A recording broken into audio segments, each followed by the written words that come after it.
Welcome into Sports Time. Bryant and Brett with you on this Tuesday afternoon. A busy Tuesday, a lot of Olympics going on right now. Also, trade deadline day in Major League Baseball, so plenty to get to. NFL, training camps, always news there as we're getting one day closer to the Hall of Fame game on Thursday. So a ton to get into over these next 3 hours. I mentioned Brett Norsworthy with us, Darian Newsom producing. Brett, how are you this afternoon? I'm great, Brian, and it is 10:01 in Paris. How about that? Time to go to bed in Paris. Yeah, it's we're getting to the final events of the day, and I'll be honest, Brett, that is all I have watched today is Olympics. It has been Olympic.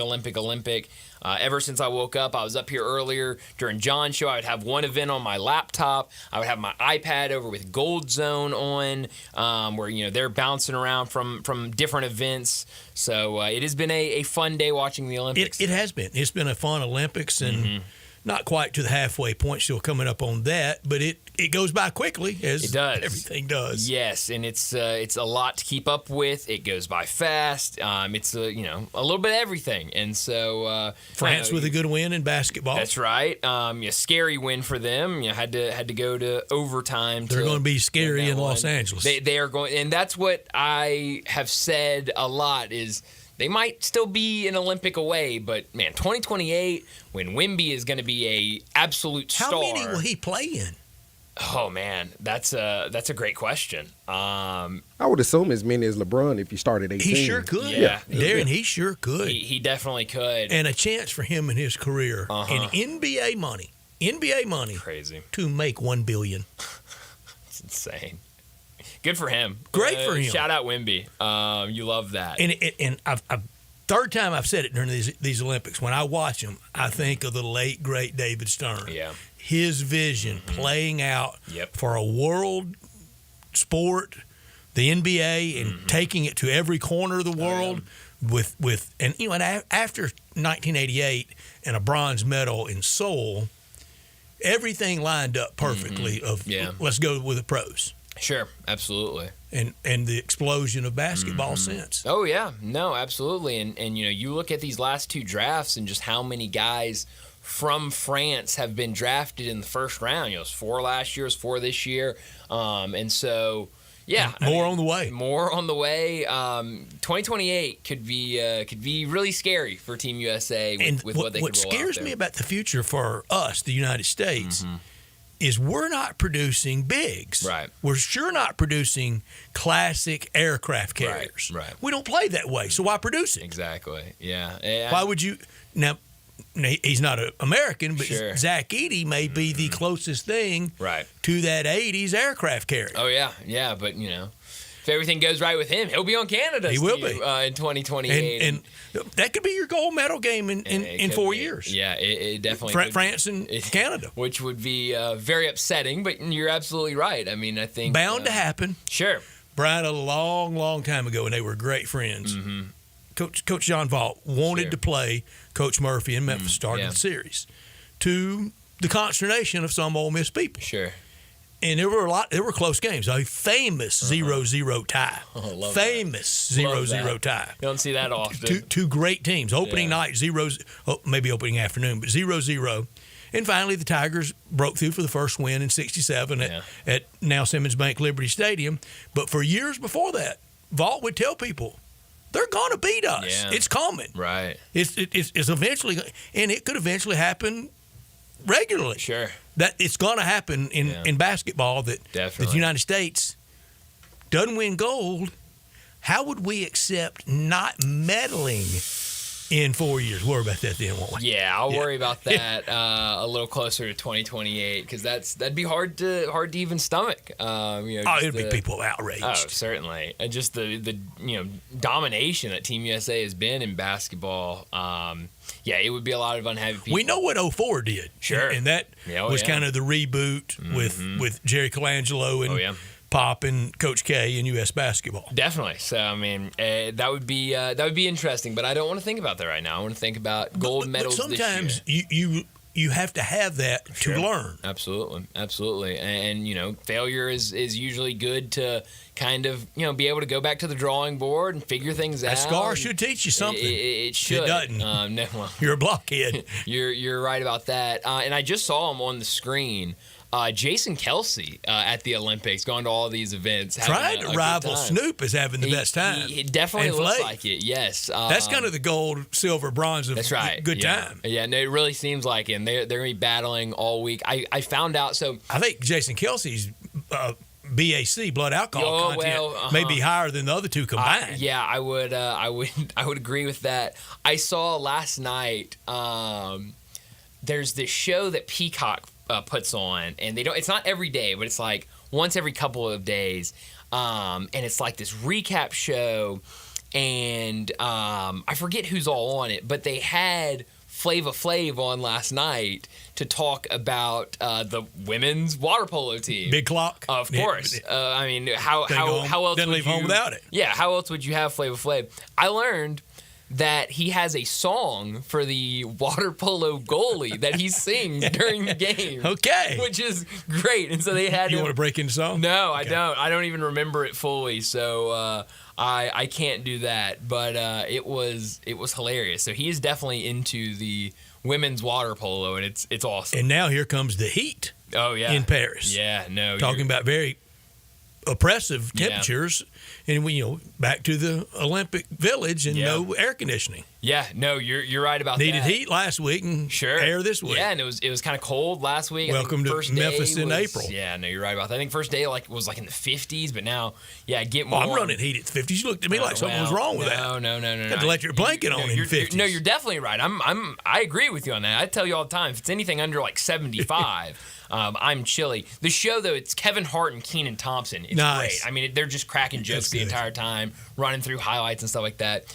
It's a lot of fun. But you're right, Jason Kelsey, seeing him around today, he looks like he's having a good time. Did you see him arm wrestling? I did not. No. And he really was kind of cheating, using it. He was arm wrestling a female, and she played what? Can't remember her sport. And he was kind of getting some leverage off the table, and that's classic. Yeah, can't do that. Oh, Brian, in the day of Wide World of Sports on Saturday, every year, the World Arm Wrestling Championship live from Petaluma, California. It was always great. Oh, that's beautiful. I love that. A good arm wrestling championship. What would make arm wrestling into arm wrestling? Somebody whips out a chain. So fire. I mean, that'd be you sit like down that. And you're sitting there grunting at the table, and then a big bolt of fire come out. Exactly, that's right. Hey, Brett, how about you pull the strap down before you start? Oh, yeah, how about sure. that? I mean, that's the international side. It turns into some form of wrestling. Absolutely, yeah. Forget arm wrestling anymore. Petaluma, California, Dateline. That is awesome. I'll be honest. I've got on my computer right now Brazil and Germany basketball. Mm-hmm. I may or may not have a parlay riding on Germany money line, and they're tied in the third quarter. Tuesday parlay on Olympic basketball. Well, it was one Olympic basketball game, two Olympic soccer games that have already concluded. Team USA with a big win, and France with a big win. Green stripe, come up. Oh yeah, two green check marks. We just need this green check mark to get the ultimate green check mark. 2-point lead right now for Germany. Give me numbers. Tote board, please. What do you mean? What'd you lay? What? Oh, I put like $10 on it. I didn't put a ton of money on it. What's the point spread? I just have a money line, but it's the whole parlay is plus 110, I think. Oh yeah. So plus money. It's gaming. We like that. Yeah. But we're getting a little worried. And I'm curious. Darian came in here before we started. He said we got about 30 minutes until Jimmer Fredette gets out there for threes basketball.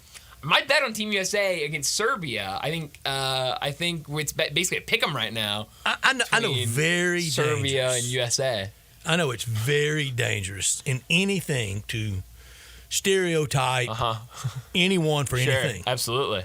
You're on the way to destruction. Definitely. When you do it. 5, 8, 10 years ago, if you would have dreamed of 3-on-3 basketball at the Olympics.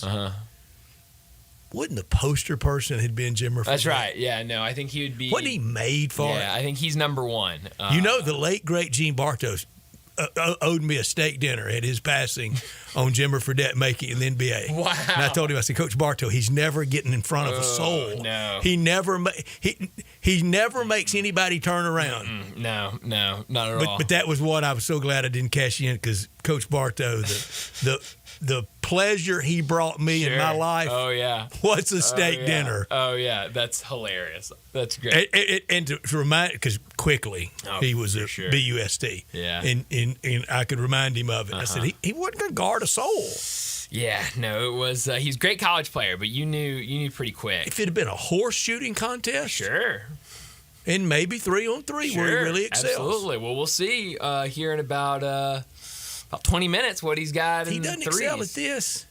I think he's kind of cut out of basketball. Yeah, I mean, great career overseas, so, Great college career. Certainly a great college career, but I need him to show and up. the default for everybody kind of scared of a player coming out, or Adam Morrison. Yeah. I mean, how many times last year, Dalton can act, I like him, but what if he turns into Fredette or Oh, you hear it all the time, and Morrison. I mean, they're just players like that kind of scar you. And those are certainly two of them. Fantastic college players, not so much in the NBA. So, but no. Speaking of basketball, okay. Joe Brackett speaks today. Oh my gosh, that guy needs a vacation. Do we want to go over every game? No, No. maybe not every game. I took a peek at it. I really just looked to see where he had the Tigers. Tigers 7, Arkansas 5, Ole Miss 9. Wow. How Mississippi about that? State 6. Oh, wow. Sounds like a roulette wheel. It certainly does. Where's Tennessee? I'm looking. Arkansas State 13. How about that? Tennessee 4. Tennessee 4. Wow. 10 from the SEC, 10 from the Big Ten, Interesting. 9 Big 12, 6 ACC and Big East, 2 from the West Coast Conference, and Tigers, the representative from the AAC. Yes, which was funny because so I basically saw that the same time you sent it to me. Is that right? Yeah, I saw it, and then I saw your text, and I was like, oh, this is great. First off, take a break. Second off, I had to go to Jerry Palm to see if he has been updating his bracket over the summer. I hadn't checked on anybody else. I hadn't checked on Shelby or anybody. Yeah, well, I just think they're probably normal people and not lunatics like Joe Lenardi. But I checked. Jerry Palm, I think, updated his early July, like July 11th or something like that. And how about this? His matchup was 10-seeded Memphis as the representative from the American, facing 7th seed Rutgers. Well, Joey Brackett's is 7th seed Memphis facing 10th seed Rutgers. How about that? What you mean? We got bracketologists codifying in the middle of July or late July, almost August. Dueling bracketologies in July. I mean, I'm not going to do it on preseason picks. Look out for Rutgers. Oh yeah, and you know who's vital, integral to their recruiting success. I don't. Brevin Knight's brother is on that staff, Brandon. Oh, and wow. is killing it. Wow, I did Soon not know to be that. a head coach somewhere big. I believe if he's big in recruiting, I mean, they have done an unbelievable job with recruiting. There's some people on alert for Rutgers making a little noise in football. Oh, wow. With Greg Schiano. Yeah. But look out come basketball time. I don't know if I can pick a preseason Final Four. No, I don't think so either. But, I mean, you look at what they brought in. Very impressive for Rutgers. That's Brevin's brother. Wow. I did not know that. That's actually really cool. Because they've got pair 5-stars coming in, Ace Bailey and Dylan Harper, who, I mean, are going to be top 10 picks. If everything plays out like it's supposed to, they will be top 10 picks in the NBA draft.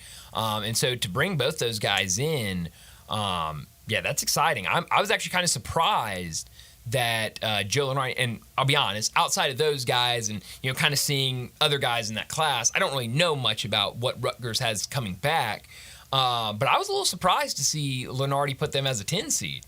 Tigers a 7 against 10 Rutgers. Yeah. The winner gets the winner of Lipscomb at 15 seed and Duke. Oh, I love Lipscomb. I doubt they have much of a shot against Duke.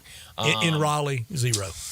Yeah, well, that's tough for the Tigers. Glad that this isn't this isn't Selection Sunday bracket rolling out because I don't feel great. Do we have a against countdown Rutgers. clock for Selection Sunday? I'm sure we could figure something out. but I don't feel great about playing Rutgers. I definitely don't feel good about playing Cooper Flagg and Duke. Arkansas, according to Joe Lenardi, 5 seed playing Princeton, 12. That spells 2-minute game with Cal in the first round, doesn't it? You never won a first-round game with Princeton. If I've learned anything, who does Cal want a first-round game with? Nobody. Don't you have to be on alert? Yeah, I think you do, especially with what Princeton's done the last couple of years. And not just because he's at Arkansas. Sure. He gets that first-round game behind him, wins, moves on. I think look out. I would say the same if he was still at Kentucky. Sure. I had him in the Elite Eight last year. Certainly. I mean, he had a team last year. And he was telling, wait till March. Sure, yeah. But you're right. No, Princeton's going to give you, they're going to play, extremely disciplined, and they're not going to, make a lot of turnovers, and that'd be a tough first game for Arkansas. Speaking of Arkansas, did you see Tyson unveiling their Razorback chicken nuggets? I did. I need some of those in my life. I love Tyson chicken nuggets. I usually go for the Dino nuggets. Those are my favorite. But I love me a good Tyson chicken nugget. I need me some Razorback. They'll sell nuggets. them to you. Yeah, I need to. I think they're only being sold in Arkansas, though, around Fayetteville. So Tennessee, I need someone to bring me some. 4 versus High Point, first round winner against Indiana McNeese State. Mississippi State would, as a 6 seed, get the winner of the Dayton game between Oregon and Villanova. Really tough game. Oh, wow. That would be tough. Ole Miss 8 as the 9 playing the 8 BYU. Oh, wow. And if you're on alert for Rutgers, be on the lookout for BYU next spring. Oh, no, you're absolutely right. I really like their coach that they brought in. NIL in order. Oh, yeah. And this guy. The owner of the Utah Jazz spending whatever they need on NIL, on facilities. Crazy. I think he played college golf there. Oh, wow. At BYU. Interesting. And wants them to win. Yeah. And how he made his money, I think I have this right. His dad was a professor at BYU. I'm not for sure what subject, but was a professor there, and then wrote some program and created something that sold to somebody for like $3 billion. Wow. Yeah. Good for him. How about that? That's incredible. I like what BYU's done this offseason. Their new coach they brought in was with the Phoenix, Suns, I believe. Yeah. And so comes from that NBA background. I really like him. They've got about $30 million in that staff, I'm told. Yeah, no, that's crazy. And they're trying to get the player, the Russian player. Yeah. And I think Rutgers is trying to get him. I think several teams are trying to get him. Yeah, international and supposedly the Russian player's dad has told everybody $1 million. Holy cow. That's interesting. It's certainly the going rate. He'll get it, but that's for an international international player to ask for that much just coming in is really surprising. But no, definitely be on the lookout for BYU. I like what they're doing early in this basketball offseason. But let me set up today's show before we get to top and not top story of the day. 3:30, Joe Tomek, the executive director of the FedEx St. Jude Championship, will join us as we're now just a couple weeks away from tournament week here in Memphis, and really excited to get out there. So we'll talk to Joe about everything they've got going on over there at Southwind, getting ready for the week and what you can expect out there. 2 weeks from tomorrow, we'll be out there. Is that right? 2 weeks. That is incredible. I'm excited. I'm really excited. So we'll talk to Joe at 3:30. 3:45, we'll talk some Olympics. I've watched a ton today. Been a lot of really, really fun action to keep up with. 4 o'clock, Brent Beard from First Coast News in Jacksonville will join us, talk some college football. 4:30, we'll talk baseball as we're counting down the hours to the trade deadline. 5 o'clock Central Time is the deadline. Still a lot of big names out there that haven't been moved yet. It'll be interesting to see if we see some moves made in the next couple of hours. 4:45, we get to big number of the day. 5 o'clock, Bo Marchant will join us to talk the NFL. We'll also get to our NFC North quarterbacks and head coach rankings. 5:30, we'll get to what's trending, and at 5:45, we'll wrap up today's show like we always do with Crunch Time. Let me remind you, we're in our Family Leisure studios where family and fun come together. Summer is here and it's time to party. Get over to Family Leisure. They've got great deals like the 24-foot above-ground pool for $19.99. All ladders, filter systems, and robotic cleaners, 20% off. Select in-stock patio furniture up to 50% off. Play gyms up to $1,000 off, and patio umbrellas 20% off. Also, the 4-person hot tub's only $29.99. And don't forget about the discounted pricing on all in-stock pool toys and floats while supplies last. So head over to Family Leisure, 2120 Whitten Road, just north of I-40. Produced by Darian Newsom from our Family Leisure Studios. We are Sports Time. He's Bryant, I'm Brett, and we're with you until 6 o'clock. We want you to be a big part of our show by hitting us up at the Sissy's Log Cabin Text and Talk line. That's 901-360-8255. All our guests will appear on the Sissy's Log Cabin guest line at that same number, 901-360-8255. This hour of our show brought to you every day by Lexus of Memphis at 2600 Ridgeway and online at lexusofmemphis.com. Great offers on all 2024 models and always special leasing options. Call them at 901-334-9673, but stop by the one and only Lexus dealership in town at 2600 Ridgeway and put yourself in the driver's seat of the all-new 2024 flagship LS500. You'll be driving in style. Drive in luxury and confidence knowing that every new Lexus comes with complimentary first and second maintenance services. When you purchase a Lexus, you get top-of-the-line engineering and design, and they make for the luxury driving experience. Online at lexusofmemphis.com. Experience amazing at Lexus of Memphis. Top story of the day. Well, my top story of the day has got to be the Olympics. We've had several medals handed out today in day 4 of action. It's been a lot of fun. I've mentioned it. I think I mentioned it last week that I had kind of started watching the men's rugby sevens, and I was interested. I've never watched rugby before, but I was getting interested in it. It looked like a fun sport. Well, this week, the last couple of days, good way to get your nose laid open. It definitely is a lot of injuries that can happen playing rugby, especially rugby sevens.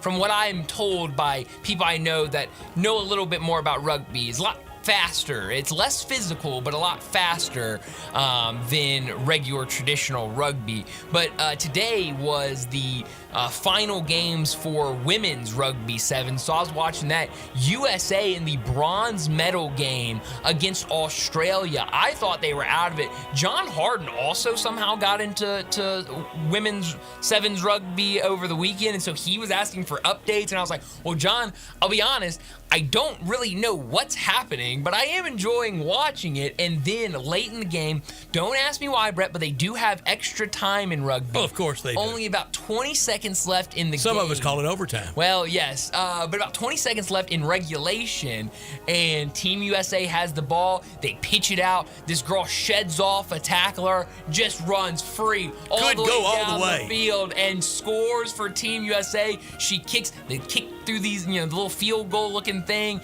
gets the points. USA bring home the gold, or the bronze, excuse me. What an unbelievable comeback. I was freaking out in the studio when it happened. That was fun.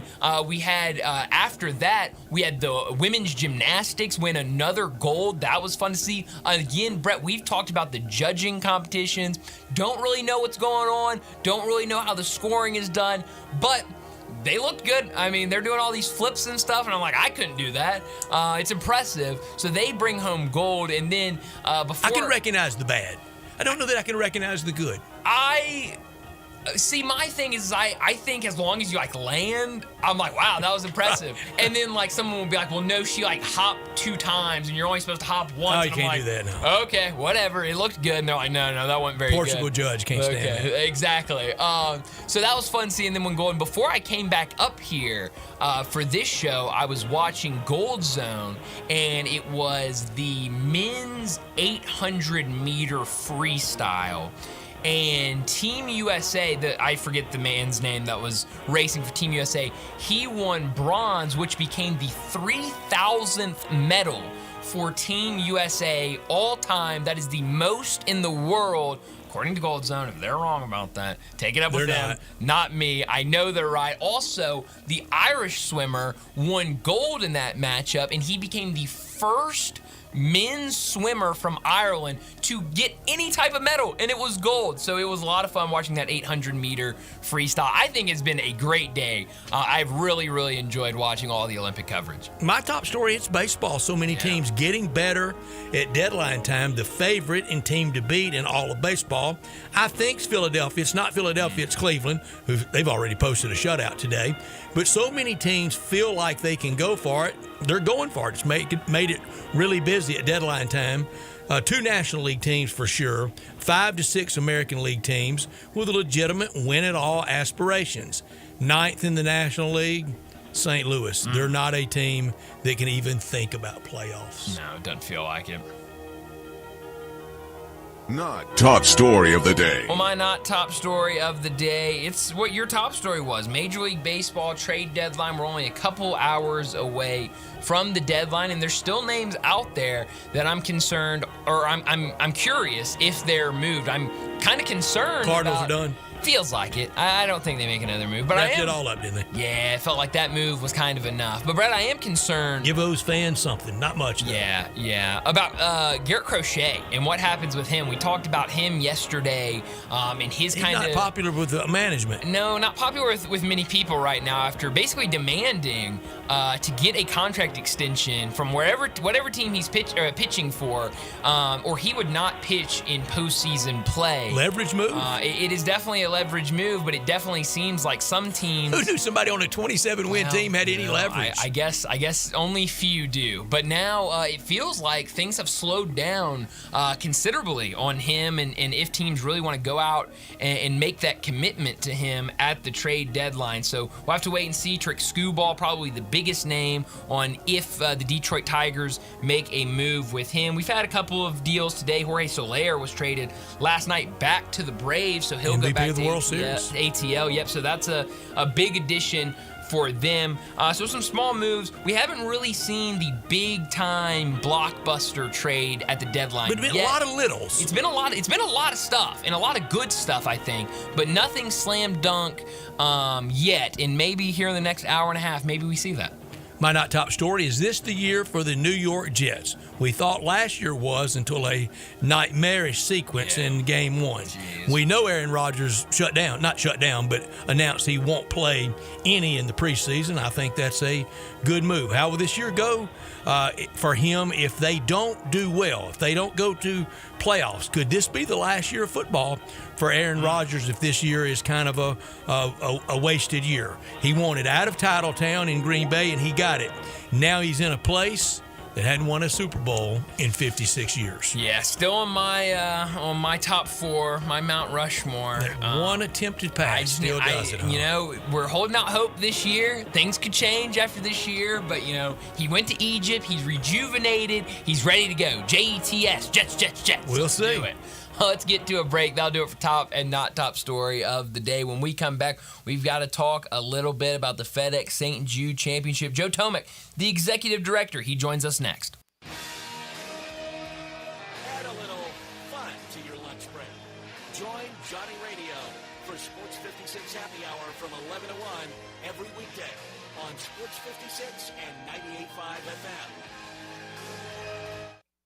Maybe you've driven by Sunrise on Jefferson or Sunrise East on Poplar and seen the full parking lot and thought you didn't want to have to wait forever for your breakfast or lunch. Well, here's the thing. At both Sunrise locations, their goal is to get you your order fresh and made just for you in 5 minutes or less. Sometimes they may not meet that goal, but the important thing is at Sunrise, they're trying to, because Sunrise only hires people that actually care about the customers. Whether it's breakfast or lunch, Sunrise on Jefferson and Sunrise on Poplar are doing their very best to give you the very best. I'm Gary York. I'm the service director at Lexus in Memphis. Our service department wants to be more than just a place where you get your oil changed. We do glass repair, windshield replacement, recalibration of your camera and sonar systems, even wheel repair, tire replacement, all the things you would expect from a luxury automotive dealer. Please check out our website. You can schedule your appointment, check out our specials, hours of operation, or if you'd like to do it in person, please reach out to one of our associates at 901-271-5199. Now that's speaking the Lowe's language. And when you join My Lowe's Rewards for free, the savings just keep coming. Save money with member-only offers, plus earn points when you shop. More points equal more rewards, just for you. Because Lowe's knows you earned it, literally. Learn more about our loyalty program at Lowes.com/MyLowe'sRewards and become a member for free today. Program subject to terms and conditions. Points are awarded on eligible purchases. See Lowes.com/terms for full details. Subject to change. Looking for a high-efficiency planting solution? The Case IH 2150 Early Riser Planter combines the industry's most accurate planter technologies with a rugged row unit for a fast and uniform emergence. The Case IH 2150 Early Riser operates at your speed and adapts to unique field conditions so you can maximize your yield potential. Stop in or call Mid-South Ag Equipment at 662-890-3141 to learn more. That's Mid-South Ag, your Case IH equipment headquarters. Looking for an engagement ring that'll really knock her socks off? You need to be at Genesis Diamonds. It's such a privilege at Genesis Diamonds for us to work with the world's finest designers, to be able to offer brands like Tacori and Veragio, and we're excited to be able to give you something really this game. Genesis Vice President David Cooper. The craftsmanship, the detail, the quality, the individuality is bar none better than anything else. Genesis has been selected as an exclusive provider for every top designer from New York and California. To choose from. And if that's not enough, they can create something that's truly one-of-a-kind. Custom craft you literally anything you can imagine. We have the capabilities to realize any dream. Things that other stores may call new, we've been doing for 5 years already. So don't settle for a mediocre style design. You deserve. I'm David Cooper from Genesis Diamonds, and I'm excited to see you show. It's extended. It's the season for fun, sun, and savings at the Volkswagen Savvy Summer Sales Event. Going on now at Gossett Volkswagen on the Pike, and I've got Jason, the main man Marshall, on the phone to give you the lowdown. Randy, I've got the 2024 Taos SE, $299 a month, 36 miles per gallon on the highway. 2024 Atlas Peak Editions, $5,000 off or just 0.9% APR for 60 months. And the new 2024 Tiguan's, $3,000 off or just 1.9% APR for 60 months. And the list of savings goes on and on at Gossett Volkswagen on Covenant Pike. And remember, no reasonable offer will be refused. Summer fun has begun. Ask for Jason, the main man Marshall, at Gossett Volkswagen, 1875 Covington Pike, or online at GossettVWMemphis.com. Where we're charging for it and charging less every day.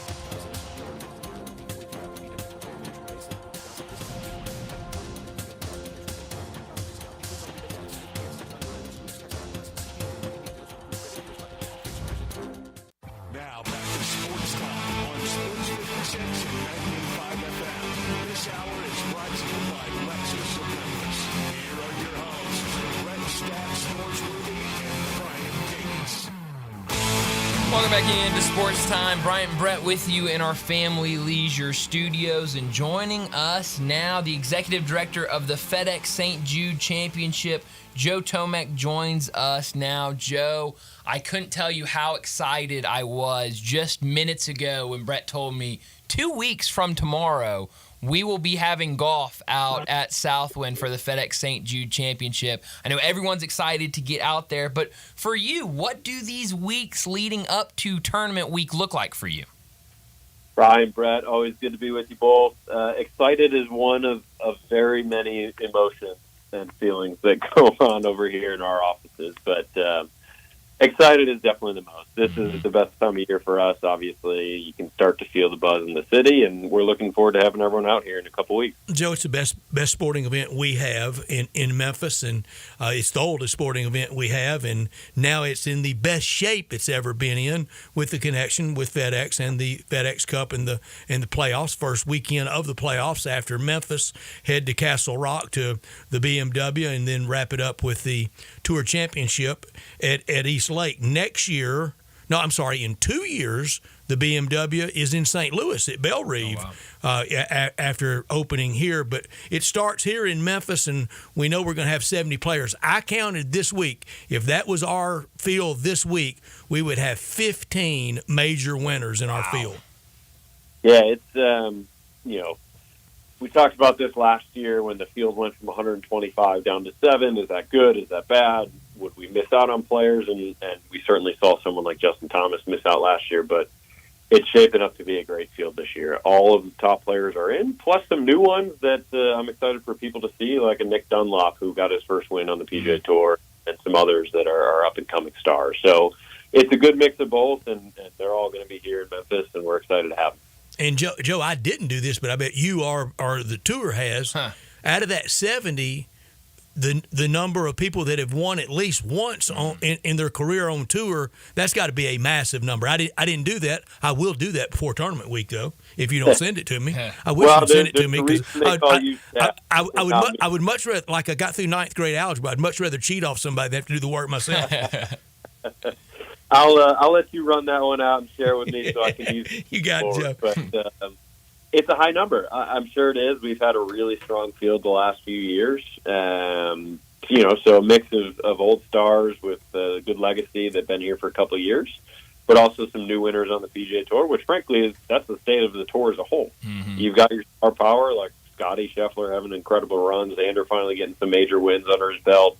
Obviously, Rory is always at the top, but you also have got some new stars. This all February, March, there was a run of new first-time winners, and we get to see all that unfold here in Memphis. I think Nick Dunlap, he won early in the year as an AM, didn't he? He did. Yeah. He won the American Express. Yep, there you go. Yep. And won that at minus 29, and then he wins the Stableford scoring system at plus 49. Wow. Golf's a unique one for sure, but all that matters is one.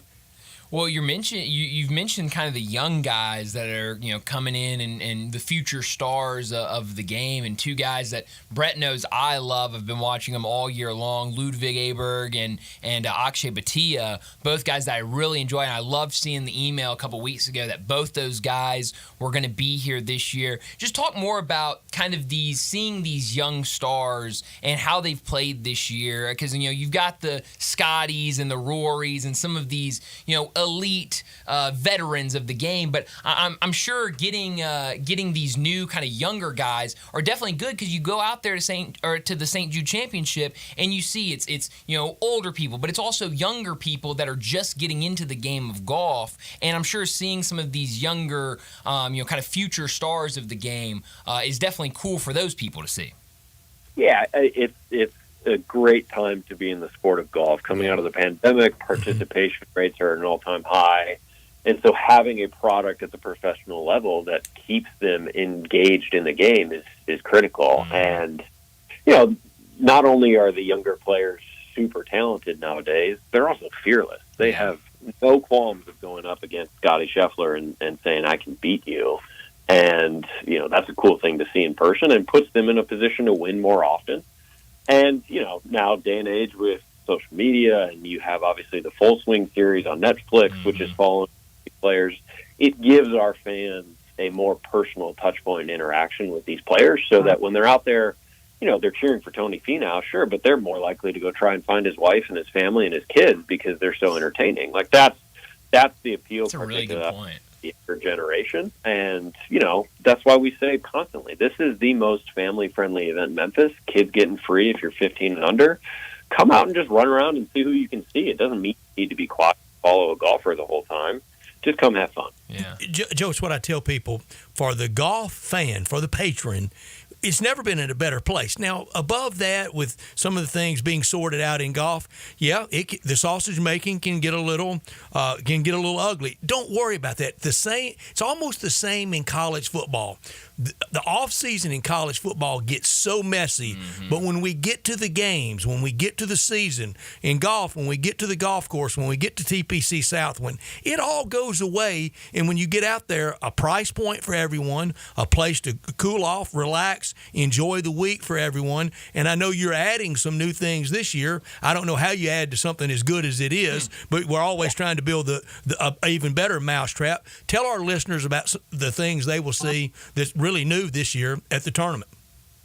Yeah, well, I appreciate all of that and glad you echo it, because we really feel that way. If you're a fan of the sport, or even if you're not, it is one of the coolest events in our city, definitely the event of the summer that you need to be at. And to your point, you can buy a grounds ticket and have 18 front row seats. That's how we see it over and over again to the best players in the world. So hopefully they enjoy that.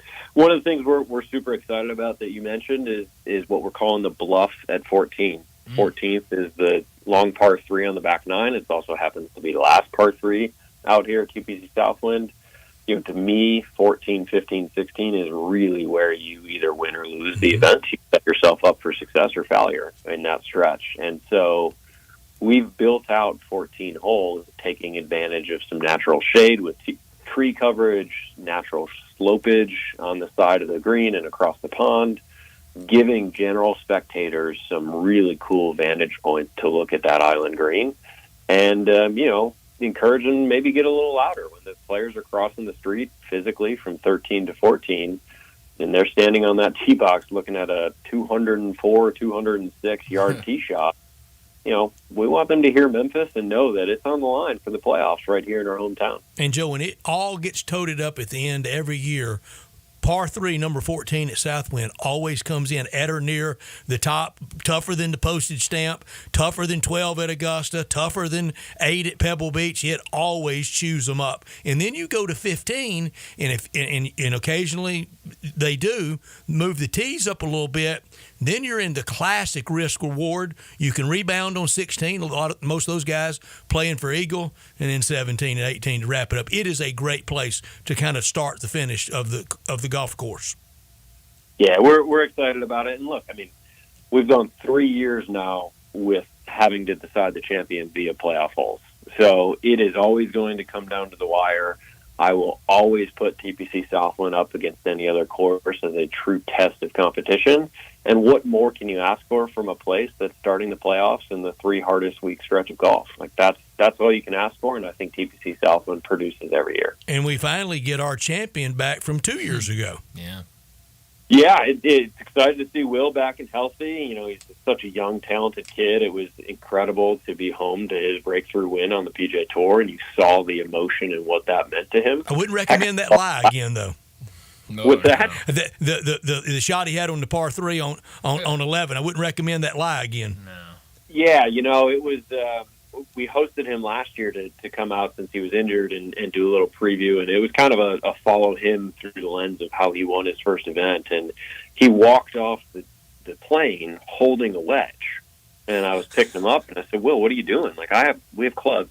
You know, you don't need to bring your own." He goes, "I've been thinking about hitting that shot off the right for a year." And sure enough, he came out here. We wedged it back where he had picked up, and he hit 4 shots and popped 4 right on the green like it was nothing. That's great. That's awesome. And they practice those goofy shots, and turning the club around. They have to practice that, and they're so very talented. Mm-hmm. Yeah, it shows that they're pros. Go figure. I tried it today and put it right in the water. I fall in the water and break the club. Oh man, not a good combination. You think of that competitive edge, and like I said, how competitive and fearless they are. He sat there, he did it 4 times, made it, on the green 4 times, and said, "Man, I made the wrong decision." I go, "Will, you won.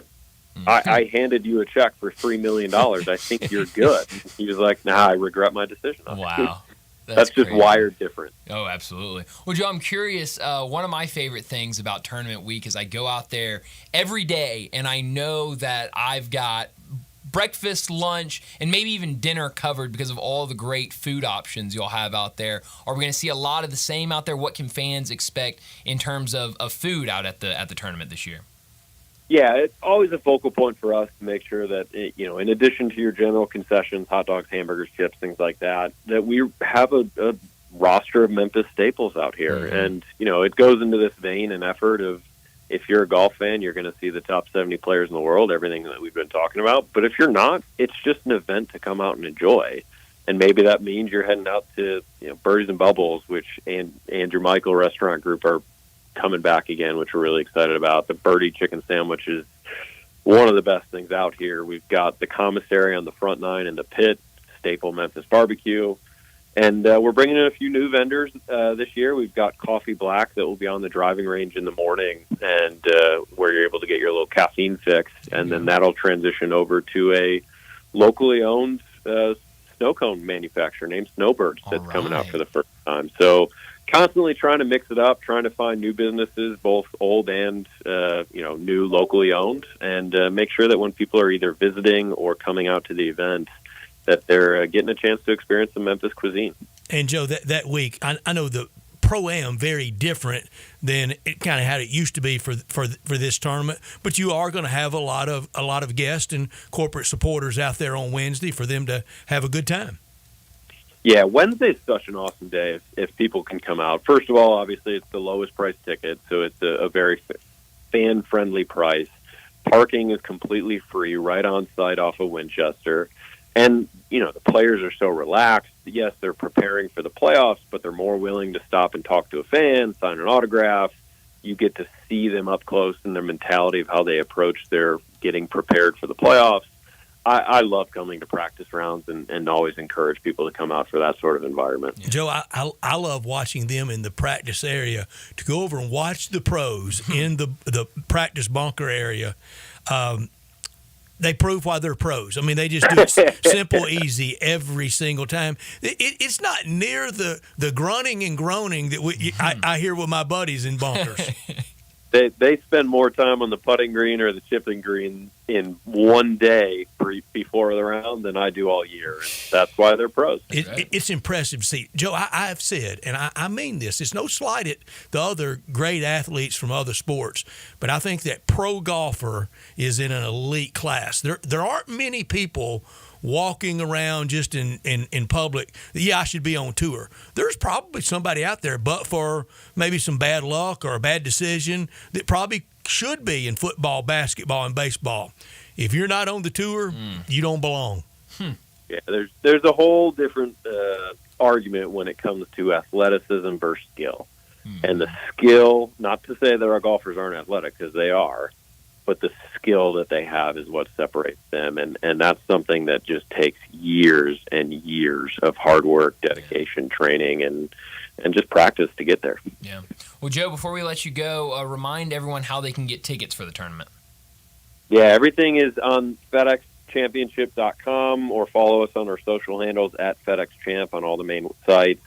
As always, encourage you to get it soon, get it now before tickets continue to increase as we get closer. And like I said, reminding people, it is a kid-friendly event, 15 and under, get in free with a ticketed adult.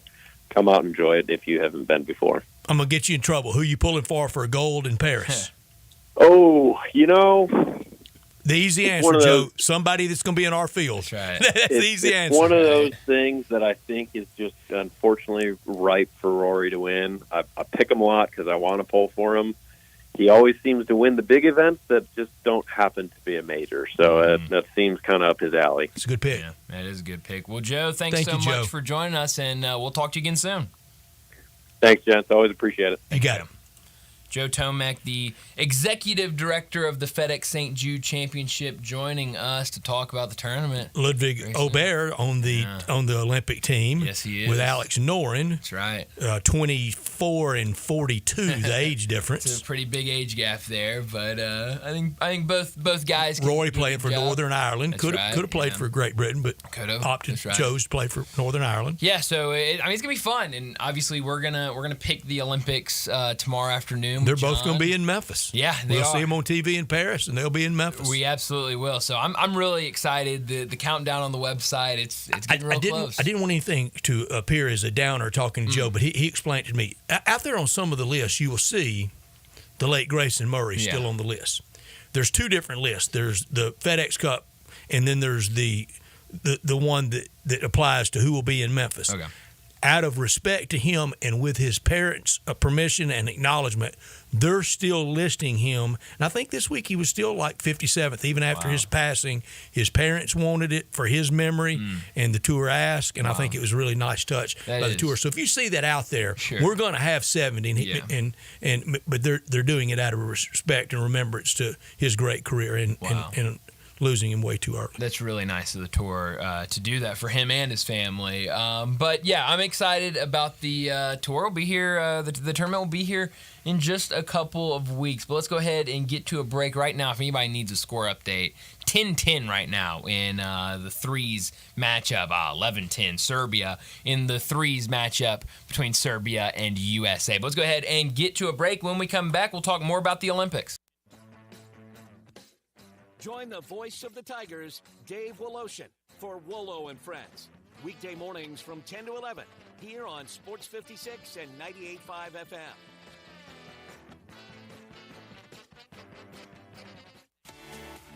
Jason's Deli. When you're dining in or picking up curbside, you can expect wholesome food and no surprises. Just delicious sandwiches, crisp salads, and great quality meals made with the freshest ingredients and no artificial trans fats, MSG, high fructose corn syrup, or artificial colors and dyes. Around here, a lot of thought goes into what we put into our food and what we take out of it. Because you're not just taking a bite, you're getting a taste of who we are. New items are constantly being created to expand our menu for all tastes and special diets, vegan and gluten-free options available, convenience, and on-time delivery you can count on. It's just a click away at jasonsdeli.com. So whether you need to feed 5 people or 5,000, the team at Jason's Deli, they have the credentials and the commitment to keep you satisfied. Freshness is nearby at Jason's Deli with locations at Ridgeway in the Park Place Center, Poplar Highland, Germantown Road in Cordova, and on Goodman Road in Olive Branch. Jason's Deli is wholesome food and no surprises. Savings. Now that's speaking the Lowe's language. And when you join My Lowe's Rewards for free, the savings just keep coming. Save money with member-only offers, plus earn points when you shop. More points equal more rewards, just for you. Because Lowe's knows you earned it, literally. Learn more about our loyalty program at lowes.com/MyLowe'sRewards and become a member for free today. Program subject to terms and conditions. Points are awarded on eligible purchases. See Lowe's.com/terms for full details. Subject to change. Welcome to Triumph Auto Sales, where you'll have a great car buying experience. Triumph Auto Sales is your #1 source of quality pre-owned vehicles ranging from lease returns to new car trades, all at huge savings. Plus, Triumph has a full array of financing options to meet your needs. Find your next car online at TriumphAutoSales.com or stop in today at 4875 Elmore Road. Triumph Auto Sales will help you get the vehicle you want at the price you need and the service you deserve. For a great car and a great experience from a local and family-owned business, visit Triumph Auto Sales. You know, sometimes I wish I had a gun. Well, I'm armed, but before I bought one, I still went to Top Gun Academy to learn to protect myself without a gun. How is that possible? Top Gun's personal protection training. It's perfect if you want to protect yourself without firearms. I don't know. And it's perfect if you feel the need to carry a gun for self-defense, because the last thing you really want to do is shoot. That is scary. Not at Top Gun. It's very comfortable, and you learn to load, handle, and shoot a handgun safely. Protect yourself. Go to Top Gun Academy. They're at 2770 Witten Road. It's rainy season out there. Warmer days, cooler nights, open roads, endless horizons. And you need to be ready in jeans made for the unpredictable. Wrangler, for the ride of life. Shop our newest styles today at Wrangler.com. Now back to Sports Time on Sports 56 and 98.5 FM. This hour is brought to you by Lexus of Memphis. Here are your hosts, Brett Stack, Sports Movie, and Brian Davis. Brett, I'll be honest, if I made a power ranking of my favorite Olympic sports. Oh, we will do this. That's a great idea. I was about to say, I might do that tonight. I think rugby would not have been on it anywhere before the Olympics started. It might be like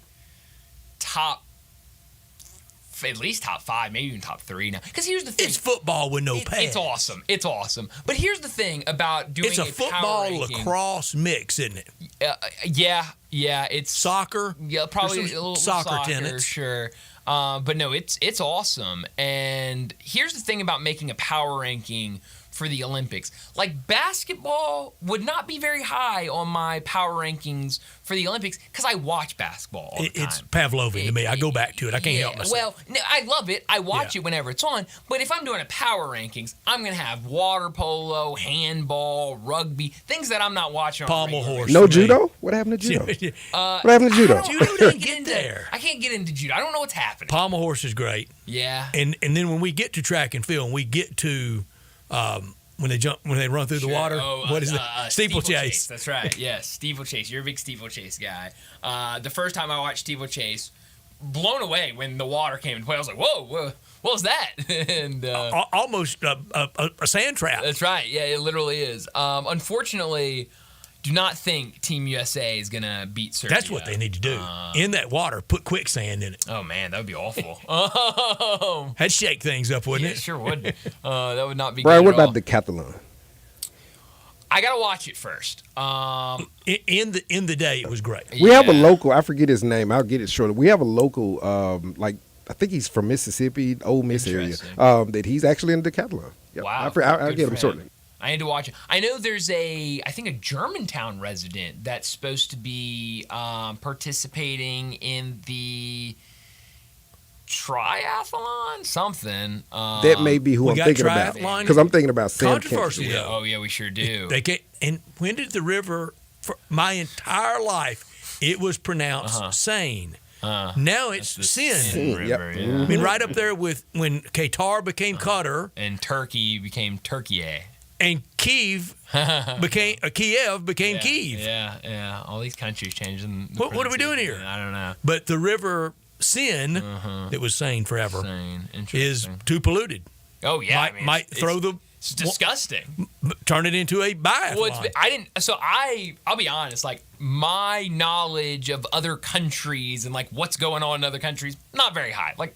Whatever. And I'm sure not up on the river quality. Certainly not up on the river. And so when I learned like a month ago that it's been swimming in the river, like doing anything in the river has been banned for like 120 years. It's like, holy cow. But then they were like, we're going to clean it. That's their big pet project after the Olympics, to make it clean it every day. And like last week, or like a week before the Olympics started, the mayor of Paris like dove into the river and was like, see, it's fine, it's clean, we're good. And now we're having to delay everything. Not diving in now. The river's disgusting. I mean, that's awful. It looked a little murky. Yeah, the opening ceremony, it didn't look like a river I wanted to dive in. Yeah, I was talking to somebody. I was like, never once have I been like, yeah, I'll go take a dip in the Mississippi River. But like looking at that river, I definitely don't want to be in that one. But the camera shots, the videography shots, that town, the backdrop, all that. Beautiful. It is. It's beautiful. Serbia just beat the USA. I mean, ridiculous. That's awful. Fire everybody. I mean, Jimmer, what are we doing? It's ridiculous. Maybe he wasn't even made for that sport. Wow. So that's a loss for me. I put money on it. Right. I'm sorry. Took USA money on it. But from what I've seen, that might be the only loss I take today in the Olympics. How about that? Good day. That'd be a 3-in-1 day in the Olympics. How about that? We'll take it. Real good day. I'll take that every day. But Olympics have been a whole lot of fun. Today, I know there will be a ton of coverage on NBC tonight of kind of everything that's happened, with a lot of medals given out throughout the day. But we need to go ahead and wrap up our first hour and get to a break. When we come back, we'll talk some college football with Brent Beard from First Coast News in Jacksonville.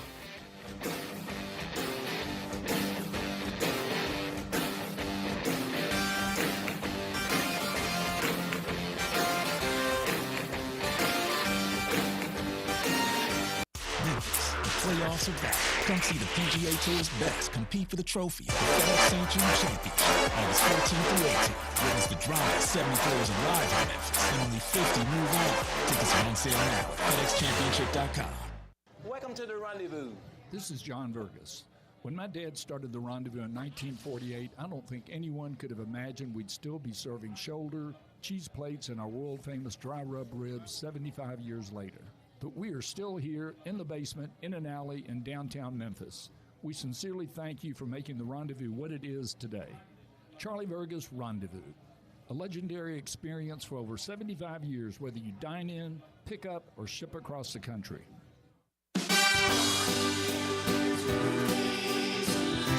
Chris Price here for Brian Elder Roofing. For nearly 2 decades, we've installed some of the best roof systems across the Mid-South. To the tens of thousands of clients we've served, we are honored. So many of you call our team at Brian Elder Roofing your roofers. Our team is dedicated to serving you and keeping your family safe, dry, and mold-free. The recent hailstorms have caused massive damage, and many of these will go unnoticed for years, even though the golf ball-sized hail we just experienced in the Mid-South compromises even the best-built roof system.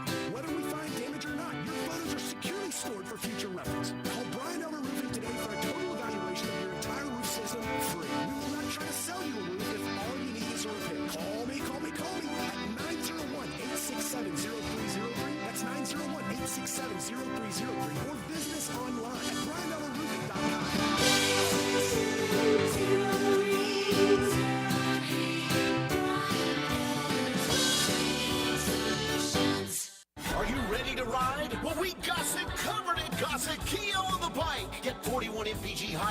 2024 Kia Forte LXS, $199 a month, $37.99 to its signing. 2024 Kia Sportage, $279 a month, $34.99 to its signing. Or how about a 2024 Kia EV9 Lite with 0% APR available for 48 months? Or get 304 EPA estimated range for $389 a month, $49.99 to its signing. All 24-month lease. Plus Kia's 10-year, 100,000-mile powertrain limited warranty. Call Bobby J. He's ready to put you in your new Kia today. Gossett Kia 1900 Covington Pike online, KiaCovingtonPike.com. If you want it, we got it at Gossett Motor Cars.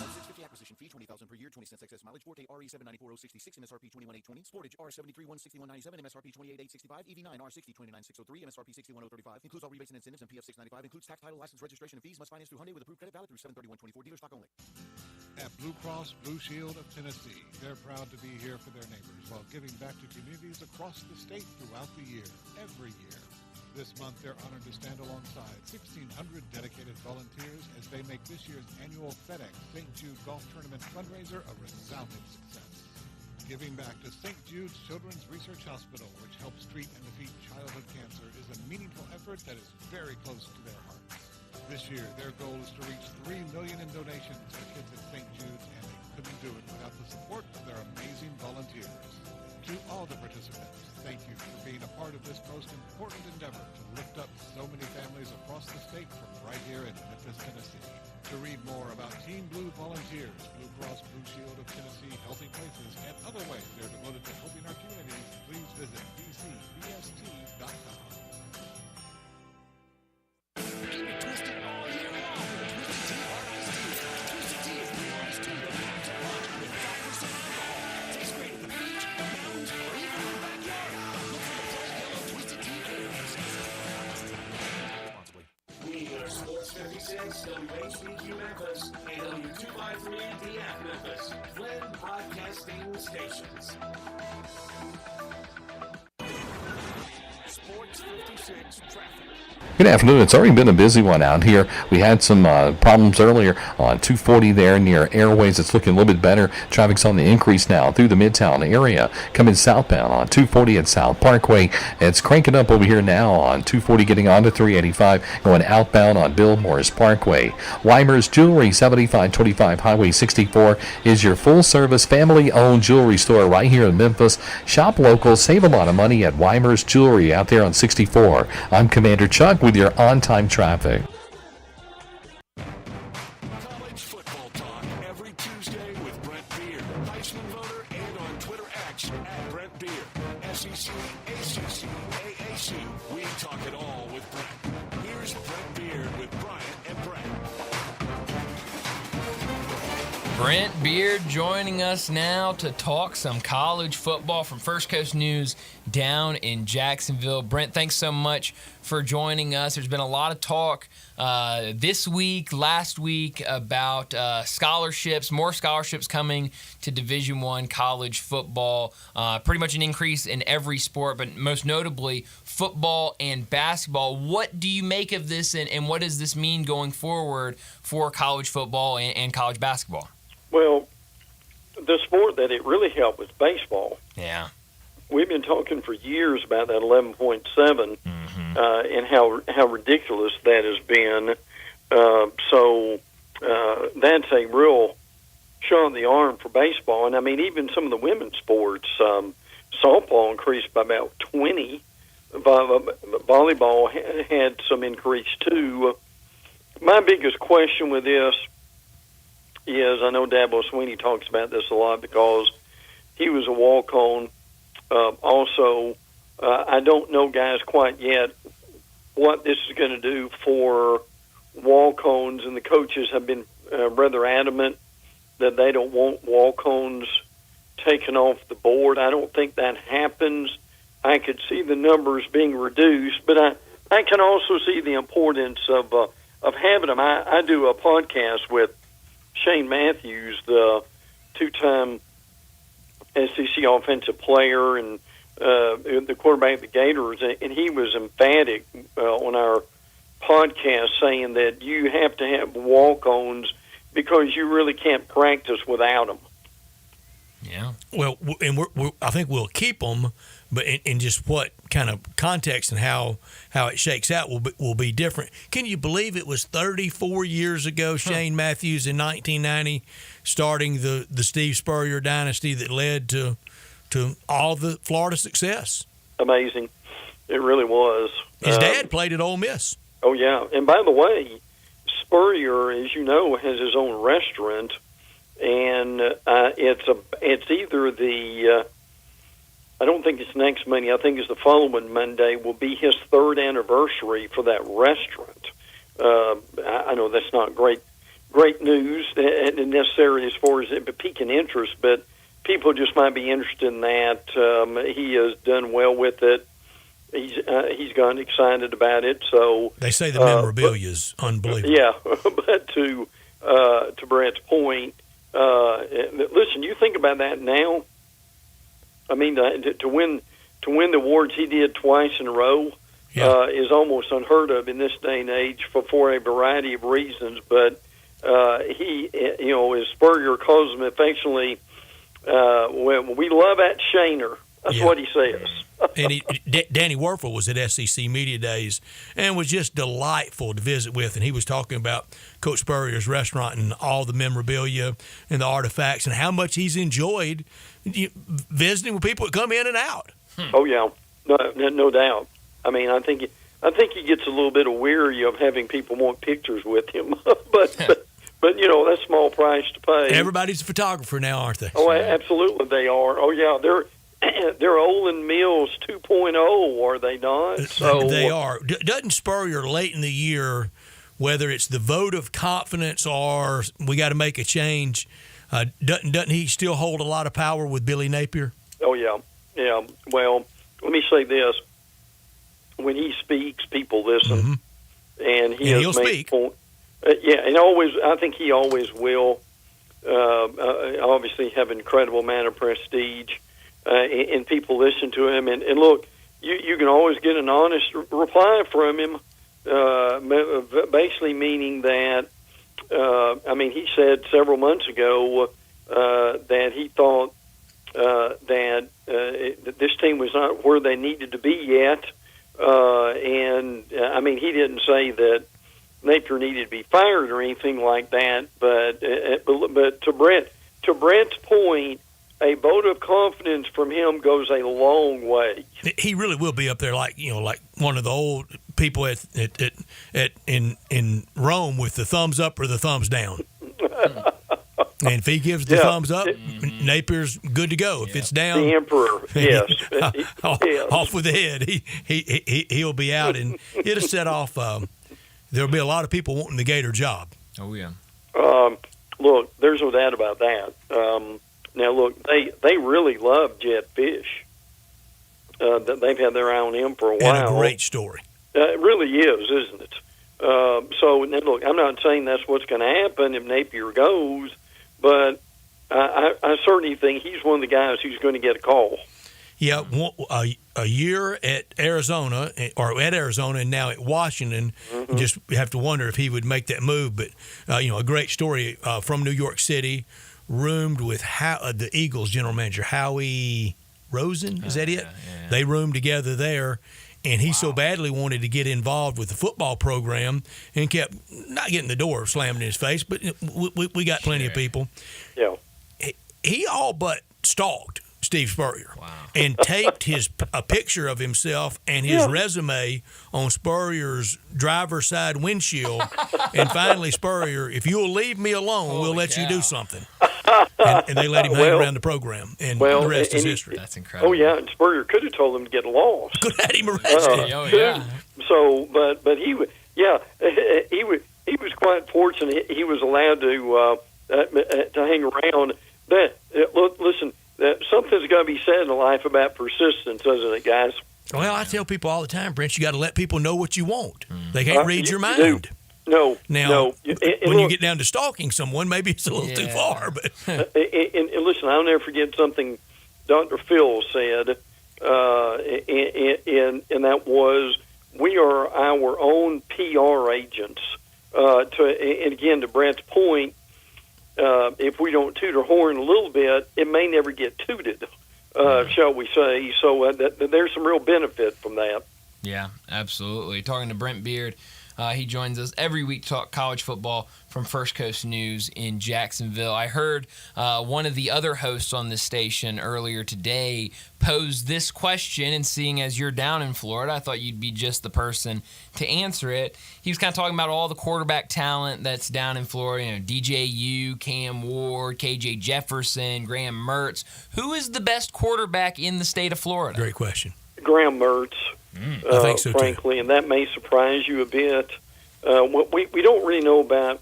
Look, I like KJ Jefferson. I think he's lost some weight, and that will benefit him. Yeah. Along that line. Can he lead a team? Yeah, true. Consistently. Now, I agree.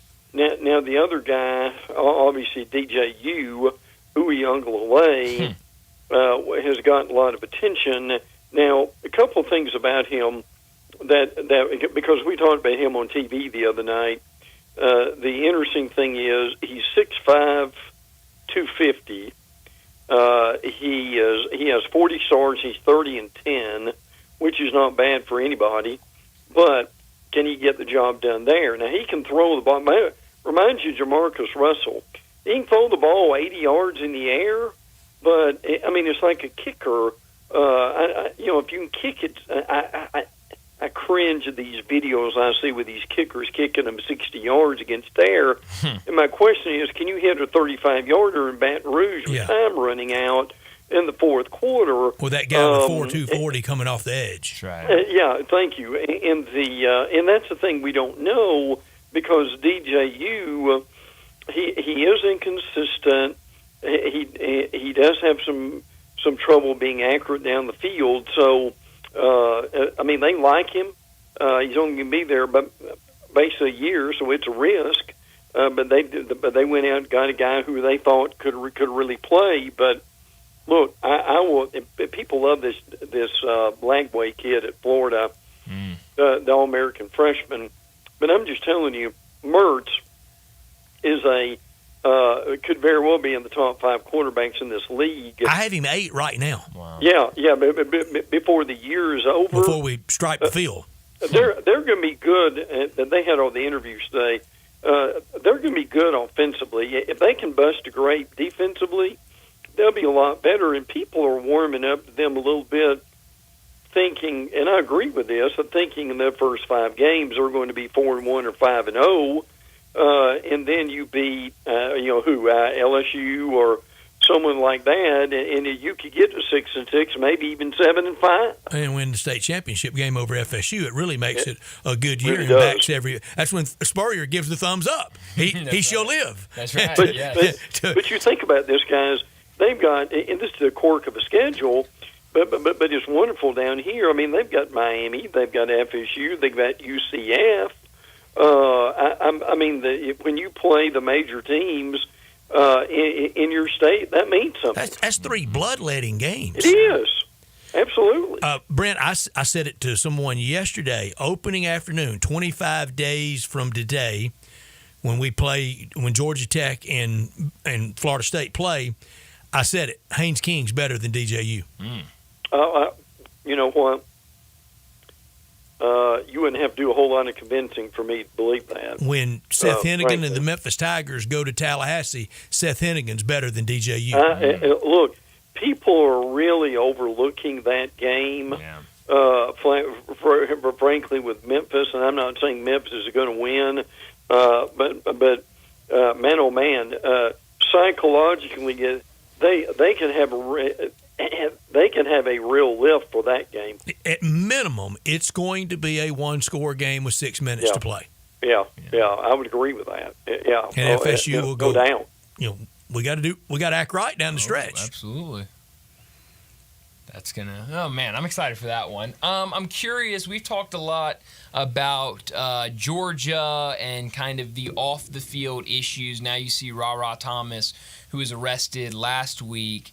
How much do these off the field issues with Georgia football hurt Kirby Smart and his legacy as a head coach? We've talked about this a lot over the last few weeks, and it's really getting to the point to where, look, you've got to be careful on these things. At some point, when does it go out of Kirby's hands and go up a few levels to AD or president or someone like that, and they get involved? That's what you don't want. Right. But, I mean, this thing's heading toward 30 arrests. Now, Ra Thomas may be an example. And, look, when you've got, and again, we don't know what happened here, but if it proves to be that it's been family violence and cruelty to children, I mean, his days may be numbered, frankly, at Georgia. But, and again, Kirby, as Brett heard at Media Days, well, when we've got education, we're going to fine them now through their NIL, and we're going to suspend them. But at some point, and again, I'm glad you brought that up, because that has been a real point of issue down here with Sports Talk Radio on how far does this go, and at some point, what do you do to curb this? And also, Bryant, to your point, where does this affect Kirby's legacy? And I can tell you, without talking too much Florida here, when Urban was at Florida, people still remember all the off-the-field issues that Urban had at Florida, and that has followed him today. So to your point, will the same follow Kirby? And that was a different college football world then, because we were still, rooms, books, tuition, et cetera, mom, right. apple pie, campus. Now it's just unvarnished, a business. And back then, it stayed with Urban Meyer. I thought some of it was unfair. I thought all the stuff, and I'll name names, I thought all the stuff around Aaron Hernandez was unfairly always fell to Urban Meyer. He had him max. I don't even know if he had him this long, but he max had him 4 years. He was with the New England Patriots as a should have been fully matured adult and playing for money for longer than that, and none of it stuck to the Patriots. Right. Urban got all the Aaron Hernandez Good bad point. PR. Good point. Yeah, he did. He got it in Boston. I mean, he wasn't in charge of him in Boston. No. Well, but it is going to be. And look, when they're on the field, I mean, I really do wonder what they do this first couple of weeks at Georgia that we may never hear about. I mean, I'm sure they're bringing in everybody they can bring in from the local police chief to the leadership council in the locker room. Absolutely. Kirby's got to go to them and beg them. They will listen to you more than they will me. Well, they will. Sure. And okay, let's stretch this a point further, and they may already have this, but does that, to Brent's point, does that leadership council come up with some? I don't want to just say rules necessarily, but does that leadership council come up with a way to have accountability on that team that maybe they don't have right now? And a way to have accountability that doesn't mean missing plays. Yeah, absolutely. Because that's the first thing they all want to do is win. Oh, yeah. Brandon, SEC Media Days, I don't know how I got stuck in this debate a couple of times, and I tried to wiggle out of it, that I have never been to the cocktail party. It is the one thing in the SEC that I want to do that I haven't been fortunate enough to do. You do it every single year. I have been to Red River Shootout one time, and it was fabulous. What would you say to cocktail party versus Red River? Well, I haven't been to Red River. I mean, I've heard all the great things about the fair and all that goes along with it, but I can tell you what I know, and the cocktail party is frankly beyond belief in a lot of ways. I mean, you like Red River, I mean, you literally have that stadium split down the middle. And now I will say this, the better team usually wins that game in the rivalry. But I will never forget one of the things that had a real impact on me was Spurrier had beaten Georgia for umpteen years in a row, and I remember when Georgia won. I mean, the only way I can describe it would be like people who had been in prison for 20 years and got out. It was that kind of an atmosphere. And I can tell you this, I don't know about Red River, but you've got 70 to 80,000 inside that stadium, and this is no exaggeration. You've got probably 100,000 to 150,000 people who never go to the game, but they are within. Can you imagine this? They're within. I would say that they're within a mile radius of that stadium. Just bring in the party. Yeah, absolutely, it is. Yeah. And it starts about Wednesday, and it might be over Sunday morning right before church. How about that? It sounds about right. Switching gears a little bit over to some basketball, because we had some news come out in the last 24 hours. I saw it from John Rothstein that the SEC is discussing going from 18 to 20 league games and doing it as early as the 2025-26 college basketball season. What do you make of this idea, more conference games in the SEC with the addition of Texas and Oklahoma? Well, it's an easy revenue stream is what it is. I mean, it would be two more TV games. partners love it. Oh, yeah. Oh, yeah, well, you better believe it. It's like going to 9 games in football instead of 8. It's an easy way to get rid of your cash for clunker game, as people like to say, and be able to, the fan. I think the fans would enjoy it. I tell you what, though, and like football, now we can say this in basketball. Man, live, you add 2 more games to that schedule. Is incredibly good as that league is now. I'm not saying it would necessarily keep somebody out of the tournament, but that would be tough, guys, to have a couple more added in it. But as Brett said a minute ago, they're not going to turn the money down. And it's, what I fear is we're going to have more cash for clunker games, because you're going to have 20 conference games out of 31. Well, everybody's in the multi-team event, and that usually knocks out 3. Well, that gets you to 23. It leaves you 8. I sure don't want to go up from 31 games for anybody around college basketball. 31's plenty. And starting the first Monday of November is plenty early enough. Look, I've always said and I love college basketball, but particularly in the SEC. But I've been consistent in saying that they start way too early. And I don't think he'll ever change, unfortunately. But they really do themselves a disservice by starting that early. I mean, we've got the Gators open here in Jacksonville, like on November the 4th. Yeah. Monday night, November 4th is so, the uniform opening game in college basketball. Like the NBA, most won't play that Tuesday for Election Day. Yeah, well, good point. Yes, but still, no, that's not surprising, and I don't.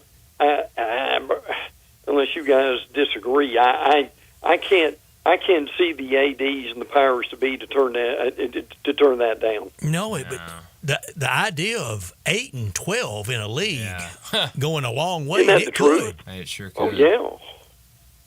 9 and 11 sure will. Yeah. Yeah. And 10 up, 10 down looks pretty sporty. Kind of sign up for that now. Yeah. Well, and it worries me for like a team like Memphis that would be a good non-conference opponent for some of these teams, and they have to have those games. That's a great point, Brian. But you probably won't see Ole Miss scheduling Memphis or Missouri like opening night here. That's another good one, because like you said, Brett, I think they'll be scheduling those small whole lot of Gardner Webb before they get to a 20 game conference. Emporia State, here we come. Exactly. No, they're not going to them. Emporia State's coming to them. They got to come to us. That's right. So that's definitely going to be weird. I'm curious to see how that plays out. But Brent, as always, thanks so much for joining us, and we'll do it again next Tuesday. And listen, let me say that there is in some ways it's like the excitement of getting those first magazines, but even more when you're whoever's listening to you guys today, that those fan bases can say, my team, after 9 months of like the old bear hibernating in the cave, is out and they are on the field, and this is about to get real. There's some excitement in that I don't hear enough about. That people say, "Oh, it's just a boring time those first couple of weeks." Man, what in the world are you talking about? You hadn't had any kind of football in 9 months, and some teams they didn't go to bowl even longer than that. There should be state holidays over the next 2 or 3 I'd days. go to practice every day if they'd let me. Oh, yeah. I like that. Absolutely. It's going to be fun. It's close. But, Brett, thanks again. We'll talk to you again next week. Always, guys. Take care. Thank you, Brett. One thing is very real. It's going to be hot. Yeah, it's going to be real hot. It's hot out there today. But it's kind of cool last week, right? Not a lot of hitting. No, but it's going to be hot And why out there. would you? No. I mean, and we talked about it. I mean, I think the preseason hitting is going to be very limited across college football, and for good reason. Most kind of know what they have. They know what they got. They're not really worried about that. Do a little hitting maybe before the start of the season, and then you're ready to go. Sissy's Log Cabin, the official jeweler of the hometown teams, the official jeweler of the Grizzlies and of the Tigers. And they were with us at SEC Media Days. They're with us every single day, and they'll be with us at the FedEx St. Jude Championship. And starting on Monday after football season gets going, it won't be Monday of Labor Day, but we'll catch up on Tuesday. And then every Monday at 4:30, we will look back at the weekend in the SEC, brought to you by Sissy's Log Cabin, supporter of Tigers Athletics on their network, and they're very proud of that, and it's a good partnership. The Mid-South's largest selection of one-of-a-kind jewelry, engagement rings, necklaces, earrings, wedding bands, 9,000 square foot store in Laurelwood with expanded lines for Rolex, Cartier, diamonds, and more. Since 1970, with all the great locations across the Mid-South, Sissy's, they offer a selection of diamonds, estate jewelry, and fine gifts. Unsurpassed value, exceptional service, expansive selection, and an extraordinary shopping experience, because life's too short for ordinary jewelry. Well, we need to get to a break. When we come back, trade deadline, we're only about 30 minutes away. It looks like the Pirates making some moves. Haven't really seen any blockbuster Pirates moves can yet. go far as much as anyone. Certainly can, and it looks like they're trying to load up for maybe a run. So we'll have to talk about what they've done and talk about what we might see in these final 30 minutes. We'll do that next on Sports Time. Broadcasting from the Family Leisure Studio, we are Sports 56 and 98.5 FM. Looking for sports in all the wrong places? Try the Owner's Box Sports Bar and Grill in Lakeland Town Square. Fun, friendly, exciting, and comfortable with wall-to-wall TVs for all your favorite games, 24 taps for all your favorite beers, including NA and local craft beers, and an in-front-of-the-wall pool bar for all your other favorite beverages, including a full wine list. Add in an upscale menu, patio seating, daily specials, and events, and you found all your sports in the one right place. The Owner's Box Sports Bar and Grill in Lakeland Town Square, Highway 70. Hi, folks. I'm Bert for Sunrise Buick GMC Truck. It's our 35th anniversary of Sunrise, and we're celebrating with savings that are bigger than ever. Over 600 new cars and trucks to choose from with huge savings. It's a used car buyer's dream. Check it out at sunrisememphis.com. Hundreds of used cars and trucks with a lot specializing in cars and trucks under 20,000. Bad credit? It's okay. You're approved at Sunrise. Remember, we specialize in secondary financing. New cars and trucks aren't free, but at least they're affordable at the 35th anniversary sale going on now at all Sunrise locations. Coming from Pike Blue Case and Collierville. This is it. Shop the Lowe's Closeout event to get up to 70% off select major appliances for your home.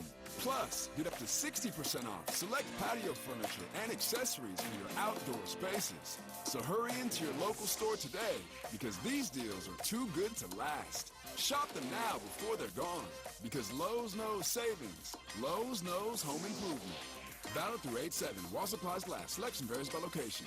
Take your basketball shooting and passing skills to new levels at Shoot 360 Memphis. Shoot 360 is a revolutionary basketball training facility that combines cutting-edge science and technology and provides instant objective feedback with actual hands-on, one-on-one expert coaching that will help make you the best basketball player on any court. You've heard about Shoot 360 in Collierville. Well, coming this July, Shoot 360 will have another bigger location in Cordova. Shoot 360 in Collierville and soon in Cordova will transition from 3- and 6-month memberships to a monthly membership model. And yes, you can become a member at both locations. Whether you're an aspiring young talent or NBA player, all skill levels use the Shoot 360 basketball program to learn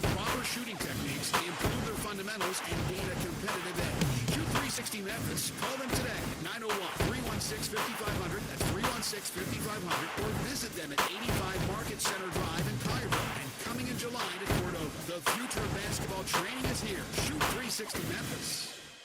Listen up, I got Marty McNade on the line at Gossett Volkswagen, Germantown. Hey, McNade, how far back you moving on prices? Way back, Randy. Doc told me you can take your pick. 2024 Teos SE or 2024 Jetta Sport. Gotta go back in time to the good old days at $275 a month. Great Scott, McNade. Gossett Volkswagen on Germantown is really moving prices back. That's right, Randy. And I hear you got the 2024 Atlas Peak Editions going for $5,000 off MSRP, or you can get 1.9 for 60 months. That's right, Randy. Your future's whatever you make of it, so let's get to Gossett Volkswagen, Germantown. Ask for Marty to find out how much he can move you back on price. Hey, Marty, hit us with that Gossett Volkswagen locator. 7420 Winchester Road, or shop online at GossettVWG.com.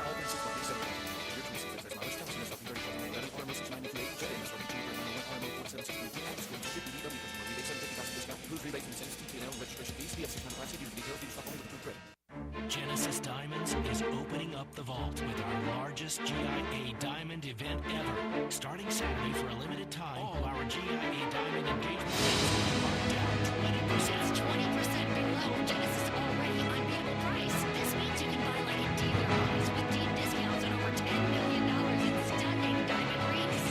Savings on every GIA Diamond ring, like half carats to 20 carats, all shapes, too. Cuts, cushion cuts, pear shapes, emerald cuts, princess cuts. Remember, all Genesis Diamonds are handmade to come straight from the diamond cutters that are rated by the GIA, the most prestigious gem cutter in the world. Genesis everyday prices are unbeatable.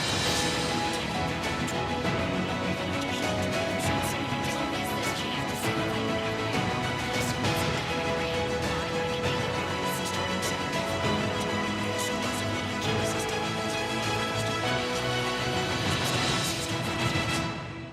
Ole Miss Rebel Yell is back. The Rebel Yell Hotline Radio Show is back on WHBQ Sports 56 and 98.5 FM. Every Monday night at 6, hear the latest news on your Ole Miss Rebels with Yancey Porter with 24/7 Sports, former Ole Miss defensive tackle Mike Fitzsimmons, Gordon Ford covering SEC Sports Call, and former Ole Miss baseball announcer Gary Darby. From kickoff to free throw to extra innings, your Ole Miss Sports on the Rebel Yell Hotline Show right here Monday night at 6 on Sports 56, 560 AM and 98.5 FM, your Mid-South sports station.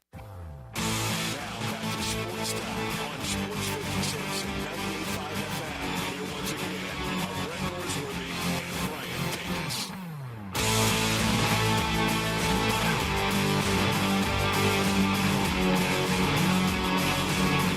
Well, about 28 minutes until deadline time. Still waiting for that slam dunk trade. Hasn't happened yet, but we have seen some teams make some moves, and one of the teams that is getting some work done, the Pirates have gone out and made a handful of moves. The latest came about 5 or 6 minutes ago as they were finalizing a deal to acquire Isaiah Kiner-Falefa from the Toronto Blue Jays. Yeah, I think that's a really good pickup for them. Earlier in the afternoon, they had another pickup. Blue Jays in full sale. Blue Jays, very interesting to see you in what's going 25. on there. Yeah, they're pushing for the future. They know they're completely Good luck, out of it. advanced sales department. Yeah, oh man, yeah, definitely good luck to that. Marlins continue to sell as earlier about an hour ago. And some of these Marlin pieces being sold were in the postseason last year. No, absolutely. Yeah. And so like earlier today, about an hour ago, the Padres, they get Tanner Scott from the Marlins. And it looks like sending back a couple of prospects, nothing crazy. Paul Blackburn from the Oakland A's, he's going to the Mets, so the Mets add another starter. Obviously, they're in full push for the postseason. And money, no object. No, they're not worried about money, never have been. Our old buddy Paul DeYoung, he has been traded from the White Sox to the Royals, so he just has to go across from dugout to dugout because Royals, White Sox playing right now. Where does he help them? Backup role, occasionally DH. I think he's a bench piece that comes in every once in a while and gives them something in the infield. That was another big Cardinal bust. Yeah, no, it absolutely was. Huge money. Very big money. We mentioned earlier Trevor Rogers to the Orioles, so they add another starting pitcher. Help me, the good A's reliever. The good A's reliever. The closer, Mason Miller. Has he moved? He has not moved yet, nope. That could be your last minute. That could be it, yeah. It feels like it's going to be a pitcher. There are a lot of pitchers out there, kind of big arms that you expect to move. I feel like I doubt we see Bo Bichette or Vlad Guerrero get moved. It's starting to feel unlikely for both those guys. Bo Bichette's kind of been dealing with some injuries. Vlad, that's what you build around in 25. Sure, exactly. That's how you have advanced sales selling off-season season tickets. That's the only way you sell anything before next season. But, Vlad Guerrero's been playing better. The Blue Jays were right there for a long time and never got there. Never got. And it felt like they were so close, Brett, and just could not get anything going. So, they're selling, but it looks like they'll keep two of the bigger pieces that a lot of people thought. Orioles have had a lot of deals and a lot of those prospects that we've been able to see here. Yeah. And, the Orioles have done an interesting job, unless something crazy happens, in these last 20 minutes or so. They've done a good job because we've talked so much about their farm system is just loaded with prospects. And so they've been able to go out and make good moves and maybe give up a couple of good prospects, but they're still keeping, those top really important prospects. That's just how good their farm system is. Did you think before all the dealing, the Orioles could win it all? I thought they were probably a year away from winning. Everything would have to had it broken right. It definitely felt like that. Now the tapes move now. Certainly closer. Definitely closer. I like the moves they've made. I think they've dealt themselves into at least being in the ALCS. Certainly. Definitely. I think, these moves are, we knew pitching was kind of an issue and, need to do some things, and they obviously had a list of needs. This is really weird, went out and did it. There's only 2 spots in the ALCS. Yeah. So if they have one, Cleveland wants one. New York, the Yankees want one. Yep. That's just, that's how competitive it is. That's how tough it is. Houston's always around for that. Absolutely. So, it's going to be, it's not going to be easy for any of these teams, but I do like the moves they've made. I think Brian De La Hayes also went to the Pirates. I mentioned the Pirates earlier. I don't know why that just popped in my mind, but I think I saw that earlier. Pirates, maybe a team. They've gotten better. They're trying to maybe push into a playoff spot. 54 and 52. Yeah. Down there in that pack of teams. Mm-hmm. Yeah, when that pack is, it's so close and so competitive. Maybe they get something. They've added a couple pitchers, a couple position players, and maybe that's what they need. Atlanta shaky. The Mets usually falter. Yeah.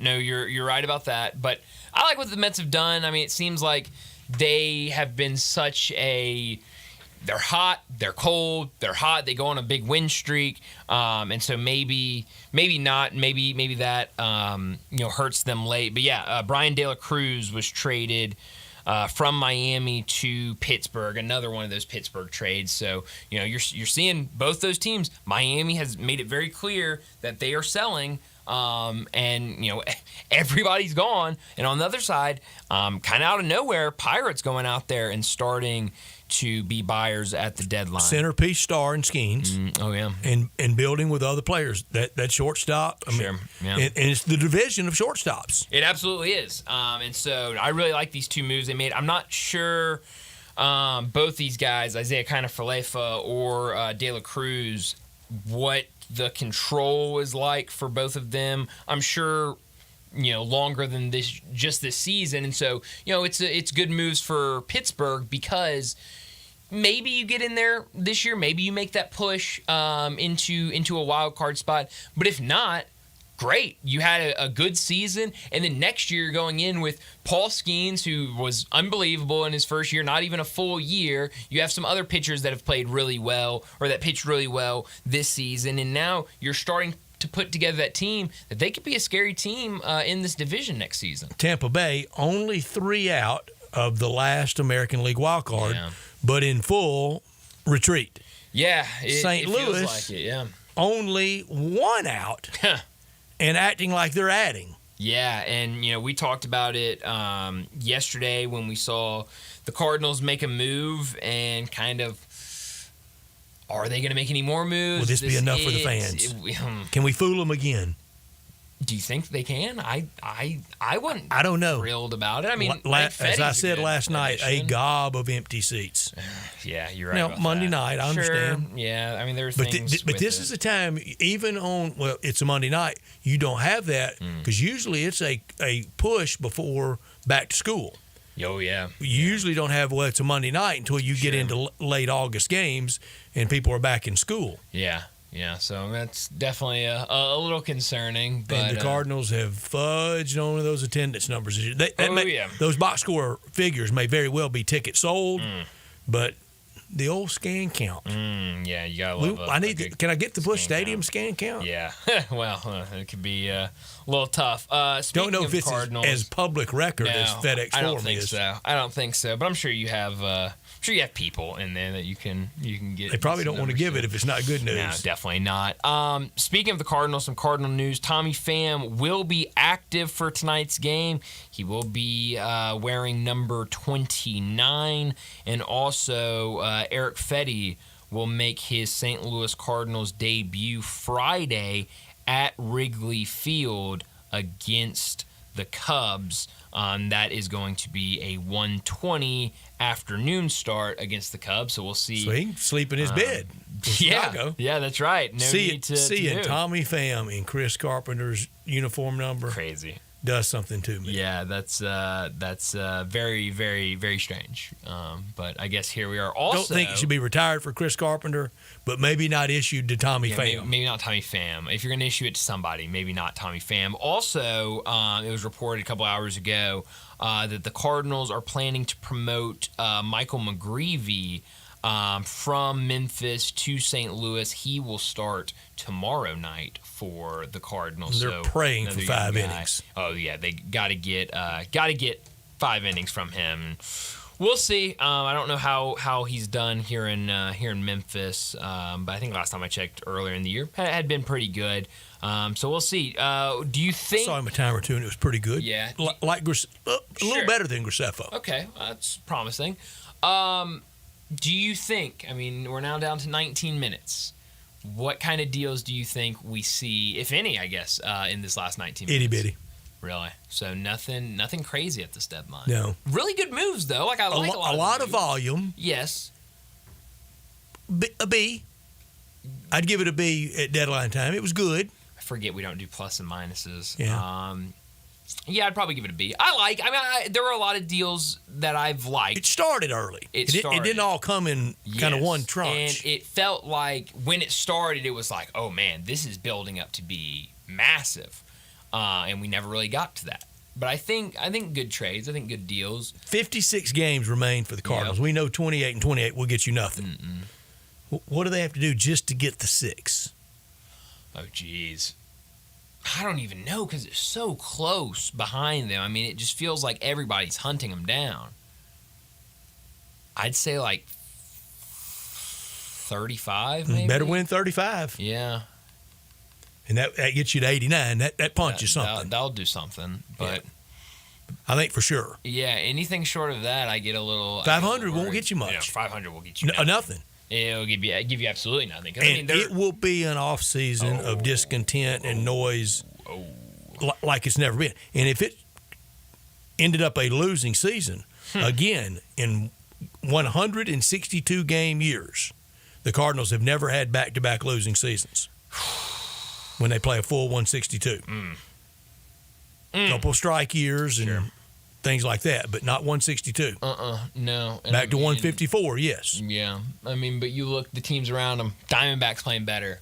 Pirates are making moves to try to stay competitive. Giants. Giants. Right behind them. Yeah, you're absolutely right. Reds, are not super far Cubs out. this weekend, last gasp this weekend. Yeah, crazy. And then, If Padres nothing else, much let's wreck better. the Cardinal year. Sure. I mean, yeah, they would fly the W flag just to see the Cardinals suffer. But no, it's gonna be tough.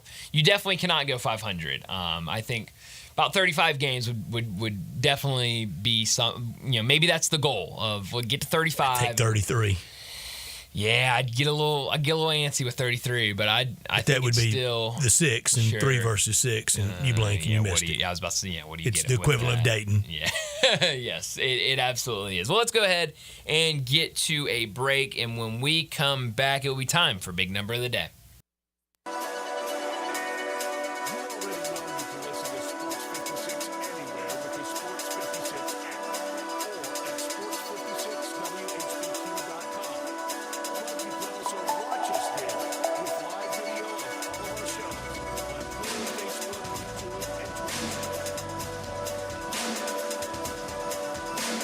Are you ready to ride? Well, we got it covered at Gossett Kia on the bike. Get 41 MPG Highway and 2024 Kia Forte LXS. $199 a month, $37.99 do it sign it. 2024 Kia Sportage, $279 a month, $34.99 do it sign it. Or how about a 2024 Kia EV9 Lite with 0% APR available for 48 months. Or get 304 EPA estimated range for $389 a month, $49.99 do it signing. All 24-month lease. Plus Kia's 10-year, 100,000-mile powertrain limited warranty. Call Bobby J. He's ready to put you in your new Kia today. Gossett Kia 1900 Covington Pike online, KiaCovingtonPike.com. If you want it, we got it at Gossett Motor Cars. 650 acquisition fee, $20,000 per year, 20 cents excess mileage. Forte RE794-066, MSRP 21,820. Sportage R73-16197, MSRP 28,865. EV9 R60-29,603, MSRP 61,035. Includes all rebates and incentives and PF 695. Includes tax, title, license, registration, and fees. Must finance through Hyundai with approved credit valid through 7/31/24. Dealer stock only. When you think about insurance and you want great value without sacrificing great service, I want you to think one place: the Eflin Insurance and the entire Eflin Insurance team. Matt and his group of professionals will access 10 leading companies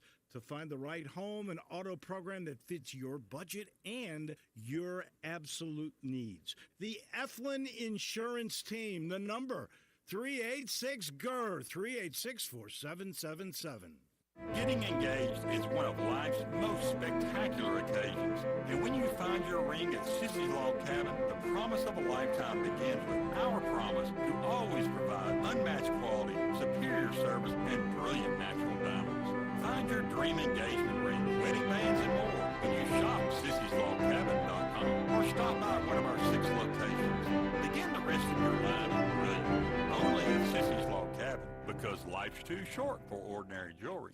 Jenkins Floors and More invites you to their retail warehouse where they pass wholesale savings on to you. Jenkins Floors in Little Rock, Cleveland, Mississippi, and now open in Horn Lake at 2356 West Goodman Road. Specializing in flooring and carpeting, tile, plantation shutters, and blinds, Jenkins makes your life easy with a 2-week turnaround. Contractors, builders, or family projects, call 662-469-9350 for a free estimate. Owners Timmy and Rebecca Jenkins say hello to Sports 56 fans and look forward to your business. It's Wrangler season out there. Warmer days, cooler nights, open roads, endless horizons. And you need to be ready in jeans made for the unpredictable. Wrangler, for the ride of life. Shop our newest styles today at Wrangler.com. Now back to Sports Time on Sports 56 and 98.5 FM. Here once again are Brett Norsworthy and Brian Davis.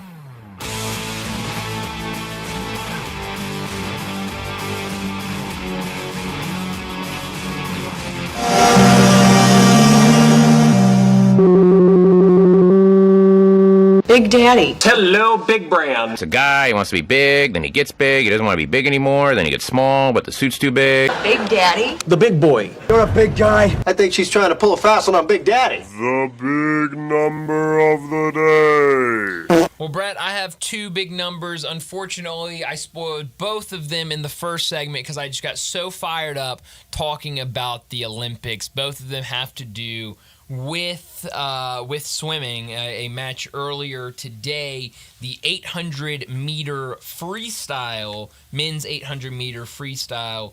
3,000 is my first number. 1 is my second number. We'll start with the number 3,000. I forget the man's name, and I should have looked it up, but it's been kind of busy. He got bronze in the 800-meter freestyle, which became the 3,000th medal for Team USA. That's worth repeating. It definitely is worth repeating. It is the most for any country all time, which is definitely I wonder who really won the very cool. first one. That's a great question. I'm sure it'd be easy to find. Just got to do some research. So that's 3,000. Probably not. If I had to guess, would probably say yes. They are probably not with us. Let's see if I can would find. guarantee it. I would guarantee it. Oh, I'm sorry. And I wonder who the oldest living That's a good question. medalist remains. That's a really good question. I'm so sorry. I keep saying he won bronze. He won silver because I forgot what a comeback it was. Deep in third. I mean, he's just running those arms, swimming as hard as he can, and ends up taking over second place. Thought he could get that final push and get gold. He gets silver. That would be Bobby Fink, who gets silver for U.S. and becomes the 3,000th medal for Team USA. On the other hand, number 1, Daniel Whiffen from Ireland, he was able to secure gold in that 800-meter freestyle. It is the first medal ever for an Irish swimmer. Daniel Whiffen gets the first one, and it is a gold. How remarkable is that the first medal for men's swimming for your country's history is a gold medal? That's pretty special. It is. My big number is 18. That's Caleb Williams' uniform number with the Chicago Bears. He will not play Thursday night. That was announced today. He wanted to. He badly wanted to, and I wanted to see him. Yeah. He will wear 18. He wore number 13, winning the Heisman Trophy at USC. There's never been a great Bears quarterback wearing number 18. Yikes. The last to wear 18 was Kyle Orton. Before that, Mike Tomczak. There hadn't been many great Bear quarterbacks. That was going to be my next question. But Kyle Orton and Mike Tomczak sure were not good or great. Sid Luckman, I don't remember his number, but he probably is the last great Bear. I'm looking forward to seeing Caleb Williams, and we're going to do our NFC North quarterback rankings with Bo here in about 20 minutes. So he'll join us at 5, and we'll get to it at some point. Remember this about Caleb Williams last year at USC when he did not repeat and join Archie Griffin as back-to-back winners of the Heisman Trophy. He had no defense. That's right.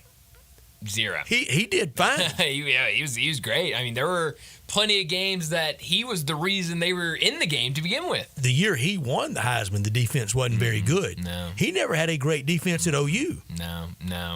Never been a good defense around The him. Bears are right there. Picking Sure. the NFC North is going to be hard. Yeah, no, it's gonna be really difficult. But I love the Vikings. I love the Lions. Sure, absolutely. Love the Packers. It's a great, like the Bears. it's a good. Brett, it's a do you really love good the Vikings at quarterback, though? Yes. He does, yeah. I do. He was all over that Sam pick. Donald. I'm talking about Donald. I'm talking about starting. J.J. McCarthy. Okay. Yeah, he's How a long J.J. before he McCarthy plays? Week 4. Week 4. That's what I say, 2-4. Who doesn't like a little Sam Darnold mania? He was Sam great at Darnold. SC in that Rose Bowl He sure against Penn was. State. He sure was. I called him Might be- Broadway Sam. when Might he be got the to last Jets. time he was great. I don't know. But yeah, that'll be interesting. It's good, a really good division, and it's gonna be fun to watch these teams against each other. I was a little disappointed hearing the Bears weren't going to play anybody. I don't blame them for the Hall of Fame game. But, Last starting quarterback to start in the Hall of Fame game, Teddy Bridgewater in 2015. Is that right? Holy cow! Wow.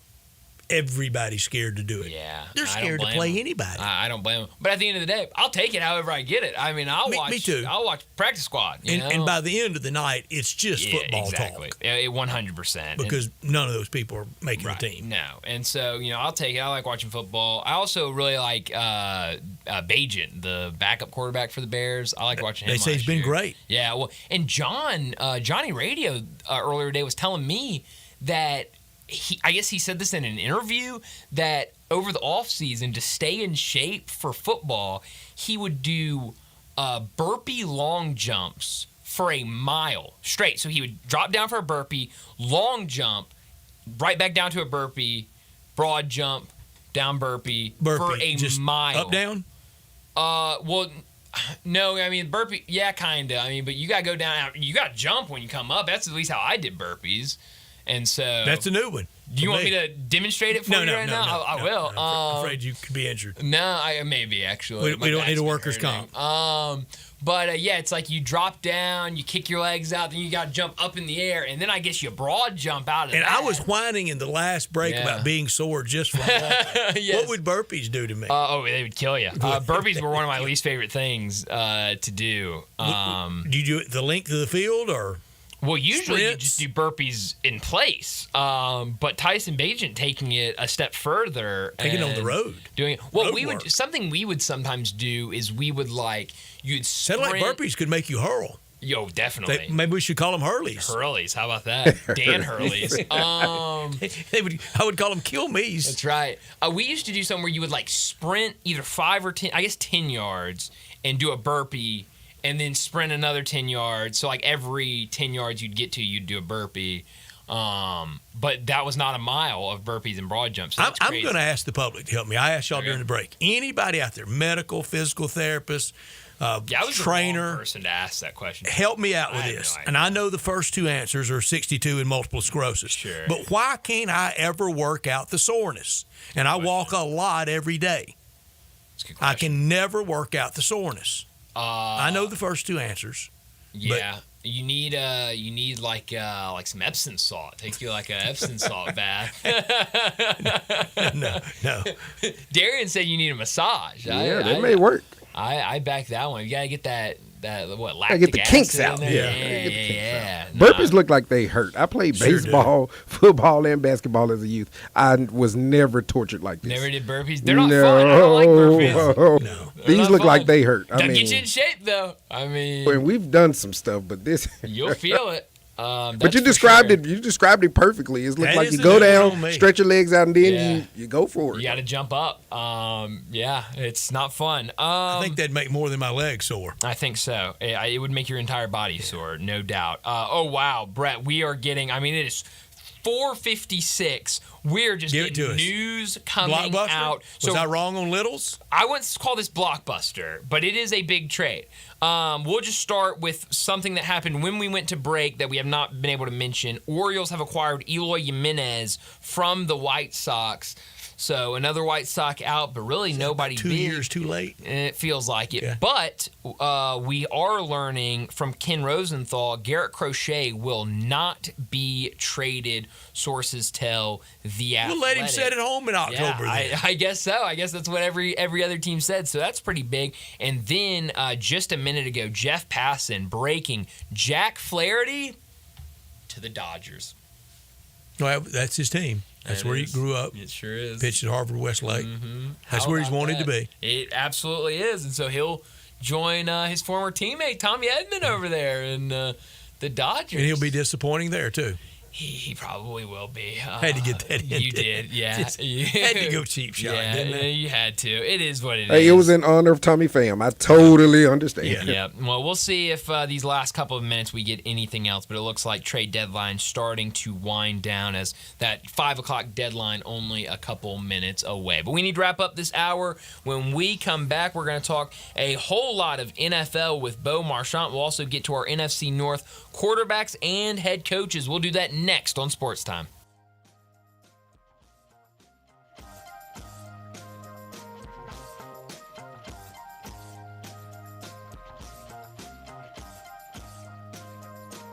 Simple, smooth, and every sip as easy as the last. Tito's handmade vodka tastes just as good with tap water as it does your favorite mixer. Back in the day, Tito distilled, hand-bottled, taste-tested, sent out to a few friends, then taste-tested again to give you the finest juice around. No frills, no flavors, no fancy labels, just the good stuff, just Tito's. For recipes, videos, and more, visit Tito'sVodka.com. Distilled and bottled in Austin, Texas, 40% alcohol by volume, mainly 80 proof, crafted to be savored responsibly. When we say that Bell Tavern, Memphis' perfect downtown neighborhood bar is cool, we're not just talking about the temperature. Now, it is very cool in Bell Tavern this time of year, but it's also just straight up cool.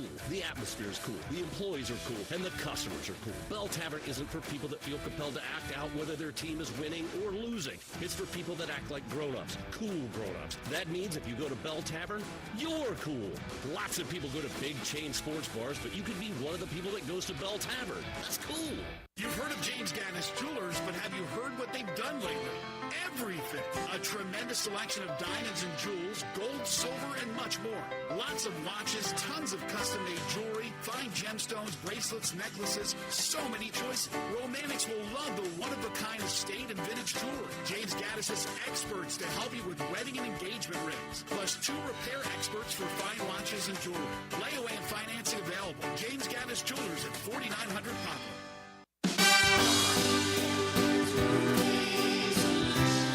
Price here for Brian Elder Roofing. For nearly 2 decades, we've installed some of the best roof systems across the Mid-South. To the tens of thousands of clients we've served, we are honored. So many of you call our team at Brian Elder Roofing your roofers. Our team is dedicated to serving you and keeping your family safe, dry, and mold-free. The recent hailstorms have caused massive damage, and many of these will go unnoticed for years, even though the golf ball-sized hail we've just experienced in the Mid-South compromises even the best-built roof system. Whether we find damage or not, your photos are securely stored for future reference. Call Brian Elder Roofing today for a total evaluation of your entire roof system free. We will not try to sell you a roof if all you need is a repair. Call me at 901-867-0303. That's 901-867-0303. Or visit us online at brianelderroofing.com.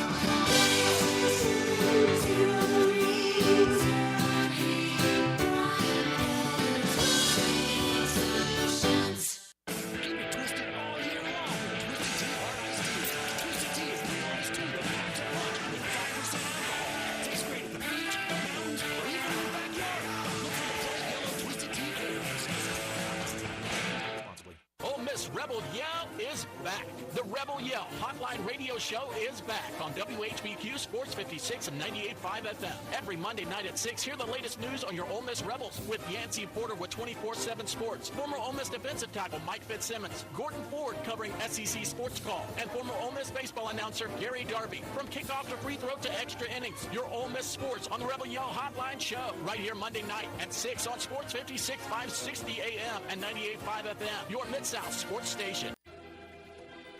We are Sports 56, WHBQ Memphis, and W253 DF Memphis. Flynn Broadcasting Stations. Oh, yeah. Sports 56 traffic. Good afternoon. Starting to build pretty good now on 240 East from Mill Branch, all the way out to 385 Billmores Parkway. Watching it pick up over here on Sam Cooper, going outbound up by Perkins. It's looking pretty good right now. I-40 over here at White Station, but it has picked up now on 40 going west here at Danny Thomas, continuing across the Hernando de Soto Bridge back over into West Memphis. Havenly Showers, your curbless shower specialist. Transform your bathroom with a tub to curbless shower conversions. Log on to havenlyshowers.com. I'm Commander Chuck with your on-time traffic.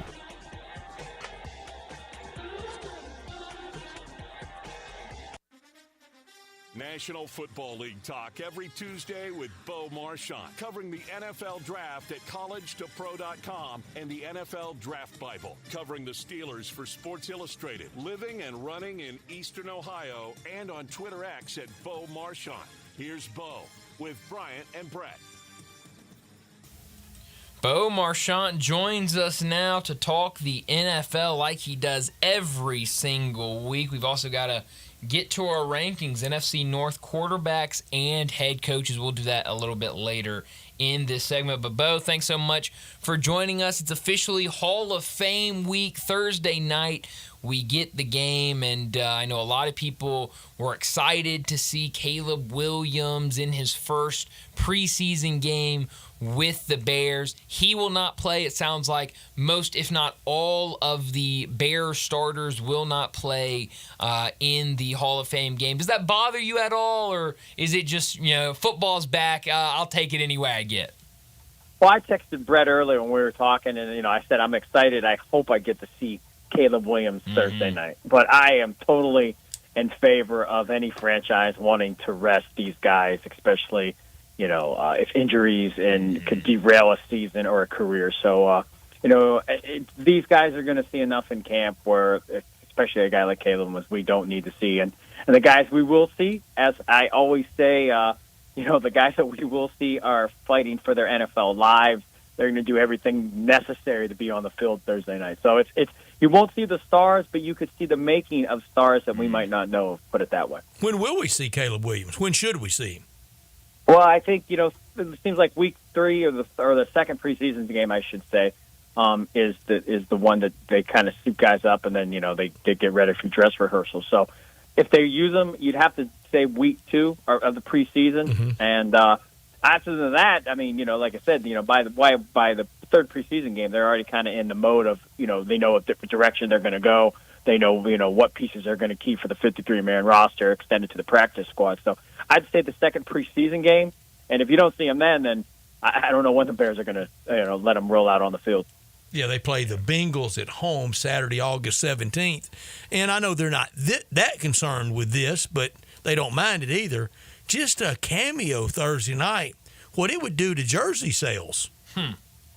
Yeah, I mean, it's a disappointing part in terms of you want to see the number 1 pick. I mean, that's just the clear. And we joked about, maybe the NFL was telling teams, even if you know what you're doing at the top of the draft, do not release it. We want, the draft night to have some intrigue in it. And, it does dimmer the excitement. Everybody would want to tune in. But on the flip side, we're not going to see C.J. Stroud either. So, he's going to be sitting, and as he should be. And I guess if we put it under that perspective, Stroud or Williams should not be starting in a game where it's relatively, again, dress rehearsal. They're going to just go through the motions, kind of, figure out a few things, and then just really fine-tune the guys that, are going to make the team, and just, see some systems and see if what they're going to use works in terms of, getting things going and getting acclimated to this upcoming season. I think special teams, I think that would be the highlight of the night, to see if we really do see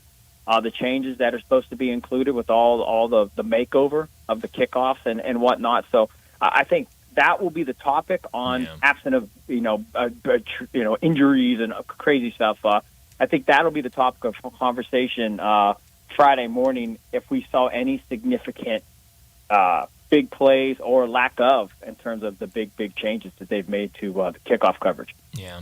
Well, I'm curious. I was listening to a podcast over the weekend, and they had Saquon Barkley on, kind of talking about this offseason, his decision to go to the Eagles from the Giants. And I think it's getting a lot more publicity now, and more people are talking about it ever since we saw the episode of HBO on HBO of Hard Knocks, where we heard about Saquon and his agent calling and saying he's going to go with the Eagles. And Saquon, when he talked about it, he kind of said that he met with Joe Shane after the season, and Joe Shane said, we want you to go out and kind of get your value from other teams, and then we want you to come back to us, and we'll see if we want to match that or not. And he said at that moment, he knew that the Giants were out of the mix, that they were not even going to be a finalist for him. Now a lot of people talking about, did the Giants make the right decision going forward, try to solidify that offensive line, maybe go out there and be able to get more offensive line help when you're not having to pay so much for a running back. What do you make of that whole situation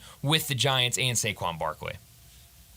Yeah, I think if they could have kept Barkley in an affordable deal, they would have been all in. Listen, he's only played one full season in the National Football League. That was 2018, his rookie year. Yeah. Last year, he averaged 3.9 a carry, almost a half yard or less than he did the year before, almost 500 yards less. So there's a lot of wear and tear on the young man. He dealt with some significant injuries. He had the breakout comeback 2 years ago in 2022 when he resurfaced as the Barkley that we saw his rookie season when he was electrifyingly awesome.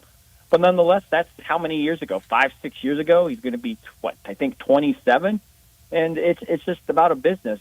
It's do we love you? Do we love having you around? Do you make us better? We do, but we can't afford you for what you want. And I know, I think the Eagles, it looks like they stole Saquon Barkley. I don't really know if they stole him. I really think, look at Josh Jacobs, all the hoorah that we had to go in 2 years ago when, he led the league in rushing. He wanted the big money, and him and Barkley and all the running backs, they're all clamoring that they're not getting paid. And look at Josh Jacobs. Just a dismal encore performance last year, and that was kind of his MO. He had one Now in breakout Green year. Bay. And, yeah, now he's in Green Bay. So I see where teams are coming from. There's a few elite guys in the league.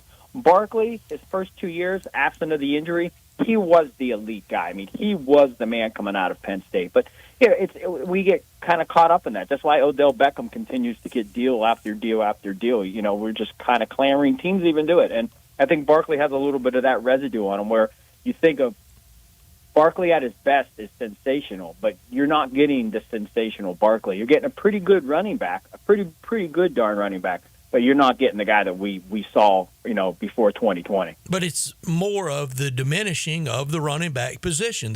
There's just not the value for them that it used to be. Yeah. Well, you know what? I forget what GM, and he said it down at the Combine this past year, and he said it's not the diminishment of the position. It's the way we use it in terms of the volume of different running backs. And I thought that was a great way to kind of explain it. Listen, we know it's a more passing league, but yeah, the days of, as Brett, we know, the William Andrews and Otis Andersons and the George Rogers and the Chuck Muncies and John Riggins. all those guys, John Riggins and those big, powerful backs, those are, them guys getting 25 carries a game. That's not happening. We got one guy in the league, he's in Baltimore, that by the name of Derrick Henry. He's the only one that does that. And the other guys, they're more versatile guys, a la Christian McCaffrey, the way they play the game, and that's fine. But nonetheless, and I think it resonates to these guys when they say, "Hey, we want paid." It's just hard to pay, especially it's a passing league, and we got T. Higgins, probably not back in Cincinnati next year. C.D. Lamb holding out, Brandon Ayuk's a hold in. They just paid Justin Jefferson crazy money, which he deserves. But nonetheless, the receivers really have gotten in the front row or the driver's seat, and they've put the rear view, the running backs in the rear view as they kind of run away with a truckload of money as they kind of, start to get their due, I guess. Replacing that money that used to go to the running backs, we're starting to see it fall into the pockets of the receivers who are excelling in the passing game. Bo, I know we don't have an answer for this question I'm going to ask you after a week in Latrobe. We may not have at the end of this year, but at some point we will have finality on this. Did the Bears make a mistake moving on from Justin Fields? No, they did not. Listen, Justin Fields does make some sensational plays. Yesterday or last Friday, what day it was? He had just a great day. He really made some nice passes today. During 7 shots, it's a pretty intense drill the Steelers do. He made a beautiful pass. I was right there in the corner when George Pickens caught it. I mean, I was like 2 feet away from Pickens, and then he just kind of stood there, and it was like, wow, that was a beautiful pass. You just kind of watched this tight spiral fall into the hands of Pickens. But he also threw the first interception the other day, just a nasty pass. You just kind of wondered where it went. There's just a lot of work. Listen, Justin Fields is a terrific young man. The talent's there, and I'll keep saying it. It's a matter of if they can somehow kick this into gear and him, understand it and have him process everything at a higher, quicker level. And that's the trick. And if the Bears could have figured out that trick, then they might have dropped down or selected somebody else with that number 1 pick this year. But, a 6th-round pick is what the Steelers gave up to Chicago. There were no buyers. All 30 other teams outside of the Steelers had nothing that the Bears could agree on, and they ended up, again, settling on a 6. So I don't think the Steelers have some, magical ball where they found something that all the other teams didn't. But nonetheless, he's a hard worker. He's there. He's doing his thing. Even them playing catch yesterday, I mean, watch him catch passes. He might be the most athletic guy. I saw your video. Yeah, I mean, and I was upset because I was standing there while they were playing catch, and I caught the tail end of the one pass, and he literally jumped. I'm exaggerating these numbers, but he jumped 17 feet and caught the ball with one hand. It's like Calvin Johnson couldn't make that catch, and you're the quarterback. And then the second one he did was almost as acrobatic. And I'm like, wow, this guy is a phenomenal athlete. But he's looked good. He has looked good in camp. He looked very solid today. But again, some of the struggles. And Russ took part in some things today, but he was limited. He handed the ball off once, and besides him being there, he had the helmet and shoulder pads on, but he was very limited from the calf. So who knows when we'll get to see a full day of Russ. Roman Wilson was carted off today with it looks like an ankle injury, but that's still suspect on what happened, and that was during 7 shots. So, the Steelers, I still think they need another number 2. And with that said, Brett, I do not think the Bears at least will regret the trade of Justin Fields and keeping the pick for Caleb Williams. I just think it'd be foolish to think otherwise. For Justin Fields, you think about what it's like emotionally. Your entire life, you've been the first player picked in every sport and everything. From 10 years old on. First player, I bet you somewhere in his life he played center field. I bet you somewhere in his life he was at minimum the 2 guard, if not the point guard. He always taken first, always had that superior athleticism. Then you get to professional football, and it kind of comes undone a little bit on you, and you get booed, and the pressure's on you, and then you're traded. Yeah, and he's a darling though. I mean, you hear a lot of people that would clamor that the Bears aren't using him right. They should run him more. I have to believe Matt Eberflus and the entire Bears staff. I mean, one, they want to keep their jobs, so they probably wanted to do everything possible to make Justin Fields successful. But again, Justin Fields isn't a unique guy in terms of a guy that was a great collegiate quarterback and hasn't really turned the corner in the pros. And we could probably talk for another 6 hours if we want to talk about quarterbacks that didn't lead up to the hype of their first round grade. So I don't fault him for not being able to get it yet. Maybe Arthur Smith finds something and they do it. I did write a piece yesterday or something, and hopefully this does resonate. And there is the trickle effect down, but. The way that Russell Wilson has carried himself, at least here, has been astonishing in terms of the way he just goes about his leadership. And Micah Parsons and Landon Roberts both said that, Roberts said he's been sponging off of Wilson. What do you do Monday to get ready? What do you do Tuesday to get ready? Just because of his longevity. And then I asked Russell, and Russell said, even Micah Parsons, Fitzpatrick said, what are you doing? And there wasn't a guy like that in Chicago for Justin Fields to kind of sponge off of. And I have to believe that the short amount of time that you just follow Fields or see his characteristics, you could tell he's a kid that's diligent. And if he can kind of feed off of the things that Russell puts into the recipe for success, maybe that does help Fields. And that's the one thing I'm hoping right now for the Steelers and Justin Fields is maybe being around Russell and seeing how he goes about it. And not this is not to say Fields wasn't doing it the right way. It's just sponging off what the good ones do and adapting that to your own game. And I think that's where a guy like Russell, absent of a young guy like Kenny Pickett, who was like trying to figure it out himself, there was nobody looking at Kenny Pickett going about how to do things. It was just Kenny Pickett trying to figure it out for himself. He's no longer here. And, I think that speaks volumes to Russell Wilson being here and the effect that he can have down in terms of all the other players on the roster, feed into what he does, seeing the work that he's doing, putting the work that he's putting in, and kind of following that lead. And as they say, the standard is the standard. And I think Russell is kind of trying to bring that back to Pittsburgh, and hopefully Fields is the beneficiary of that. Yeah. I saw something earlier today about Calvin Austin and what he's been doing getting ready for this upcoming season with the Steelers. What have you seen from him so far at training camp with the Steelers? It's kind of a hard mixture to really figure out Calvin and everybody else, absent of George Pickens when you look at them offensively. I think Pat Freiermuth has been it just seems like, every time you're jotting down your notes, it's number 88 on the end of a reception. So seems like, and who knows, this could be a training camp thing. I remember last year Anthony McFarland looked like the next coming of Barry Sanders. And you know what I mean? If you would have saw him, you would have drafted him first in your fantasy league. I promise you that. Even with Najee and Jalen Warren, you're like, wow, this guy's sensational. And then the season comes around, and you're like, what happened to Anthony McFarland? And then that's not going to happen to Pat Freiermuth.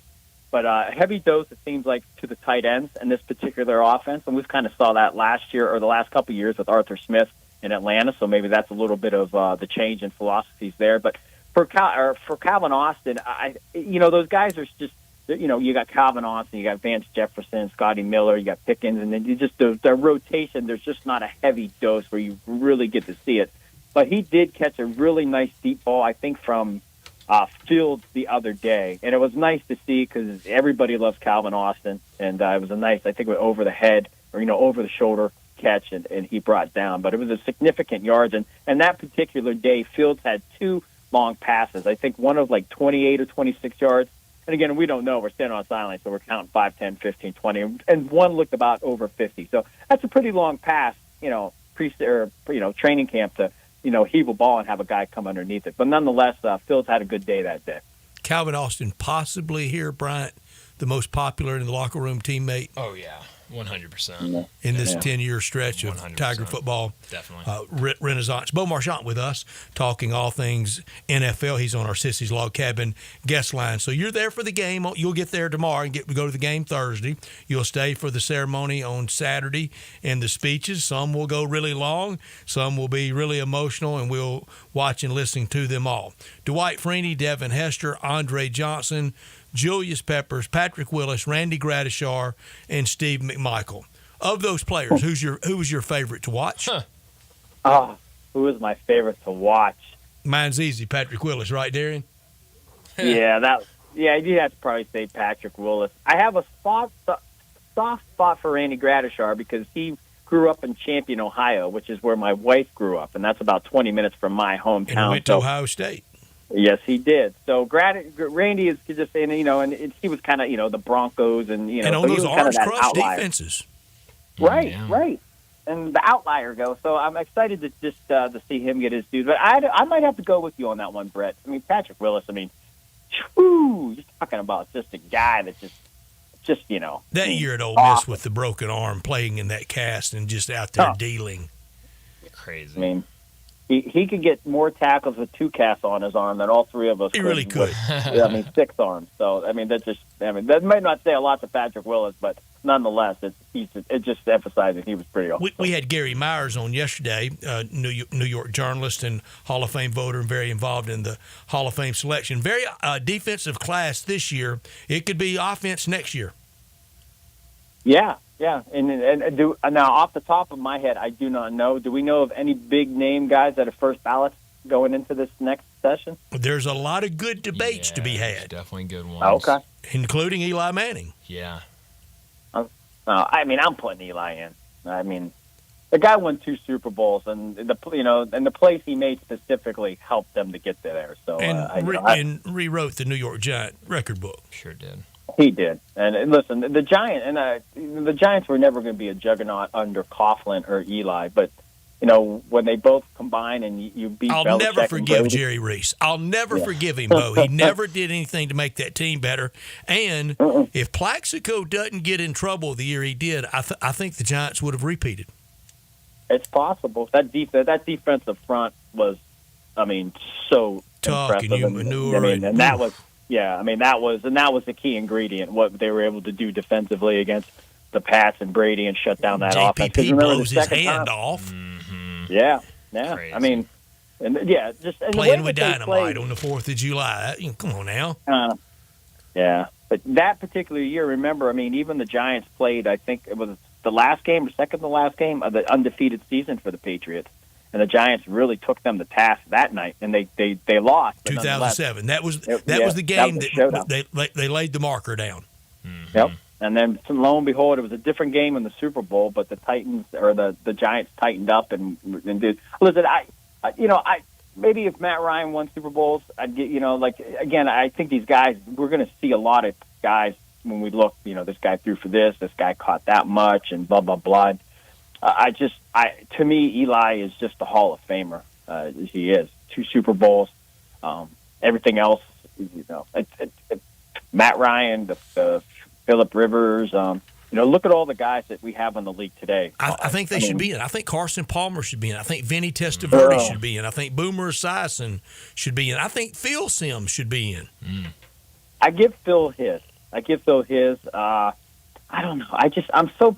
You know what? I'm finicky. I guess the thing is, I hardly say no on any of them. Nah, I'm more strict.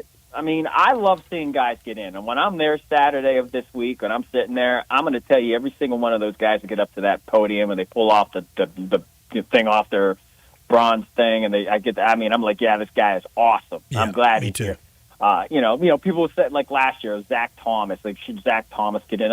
It's like a Patrick Willis. I think if there's a point where you're watching the game and you say to yourself, I think this guy's the best guy in the league, or at least for a brief moment. I think that's where it gets. And you could probably say that about Ryan and Phillip Rivers and all those guys. We got a boogie on NFC North quarterbacks and NFC North coaches. Right. I think we're going to have a lot of copy and paste. Bo, you go first.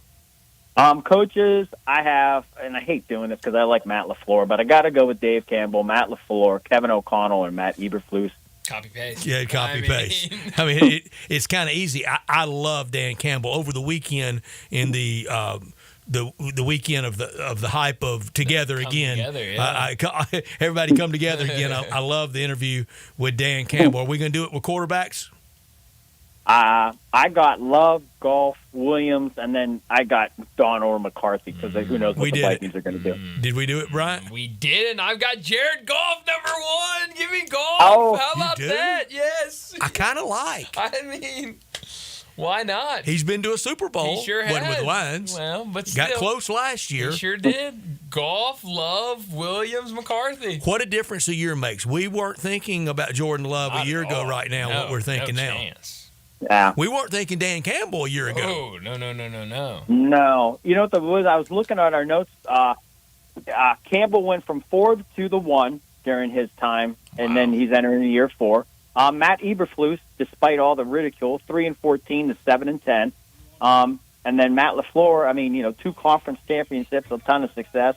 The only one that's kind of taken a step back was O'Connell, who was entering his 3rd season. But again, Cousins got hurt last year, so it's a really talented coaching division when you kind of break down that these coaches have at least said, hey, we are turning the corner with each one of these franchises, and we're going to have success. And that's exciting NFC North football moving forward. Bo, I promise I'm not blowing smoke at you and being patronizing. If I could cover an NFL conference, it would be yours, the one you're in, AFC North. And the difference between NFC North would be second. AFC North 1, NFC 2, here's the difference. Yours is all outdoors. Yep. It's football, and it's rough and tumble. And now the Bears getting a dome, a few too many domes in the NFC North. I told you it's a sad day, and I think I screenshot it and I forgot to send you. I saw an article about Andrew Berry, the GM for the Browns, saying that he would like to get a dome in Cleveland. And I forgot, I screenshot it and I forgot to send it because I'm like, no. The things that we do, keep the cold, make it, that's the whole point, to have the cold. And dog pound in a dome, no way. Mm-mm. When I go to Detroit, sounds like you're sitting at a Bennigan's with a lot of brass and ferns. Right. I don't get it. I'm never gonna like it, but then again, people don't want what I like. They do. They want comfy and cozy. They want, I like sushi as much as anybody, but I just don't want sushi while I'm at the football game. No. It's got to be football. Bo, thank you so much. Enjoy. It's been a blast to see your week, and you've got a good rest of this week. Enjoy. Yeah, stay safe, gentlemen. Talk Tuesday. You got it. Thanks, Bo. Bo Marchant, he joins us every single Tuesday to talk the NFL. What's your beat? What conference? I don't know. I mean, this year it might be. Would you go to your Cowboys and go to NFC East? I don't. It used to be the standard setup. That would be up there. That maybe be second. Honestly, it might be this division that we did coaches and quarterbacks for today. It's real good. When you look at the NFC North and with the Lions, what they've kind of been building up to, you've got the Bears with so much new and the hype around their quarterback. You've got the Packers with now Jordan Love, this kind of 3rd straight quarterback to really play out for them. And then you've got the Vikings, kind of a new era there as well. Like, that would be a lot of fun I wanted to make this point earlier, and I forgot to. I'm sorry. The difference in the last year for Caleb Williams and for J.J. McCarthy, is J.J. McCarthy had a supporting cast. Oh, absolutely. Imagine Caleb Williams with that Michigan defense. Would certainly be back-to-back Heisman Trophy winner. And could McCarthy have done on offense what Caleb Williams was able to do with not a lot of help? It's a really good question because I doubt it. And that's not. And I don't think it's close. Right. Lincoln Riley versus Jim Harbaugh. Right. Harbaugh by 22 miles. Certainly. And that's a guy that I kind of depending on how this year plays out in the Big Ten, I'm kind of worried about what happens to old Lincoln Riley. At All-Star Chevrolet, let's start that drive to the beach, to the lake, to the mountains, to any vacation spot. Let's start it in Olive Branch at All-Star Chevrolet. First exit on Highway 78 after you cross into Mississippi. That's Kraft Goodman Road. Hundreds of new and pre-owned Silverados. Some mark 12% off invoice. Add up the All-Star special discounts and look for Costco member deals. One sweet buyer's market with financing as low as 1.9%. No payments for 90 days on a bunch of new All-Star Chevys. And nothing beats road trips like that in a new Tahoe. Get an extra $500 bonus back instantly if you're a healthcare worker, educator, military, first responder, college grad. No matter what pre-owned you're looking for, it's at All-Star. Jeeps, 4Runners, Navigator, Expedition, all the trucks, all in Olive Branch, and you can drive every one of them at All-Star Chevrolet. Bring any vehicle you want to sell and get a big check and get it today. Don't miss All-Star Chevy's special summer sale going on right now in Olive Branch. For more information, go to allstarautogroup.com. Well, let's get to a break. When we come back, we got to talk about what's trending. We had a couple of last-minute trades go down at the top of the hour, so we'll get to that and a lot of other things during what's trending. We'll do that next on Sports Time.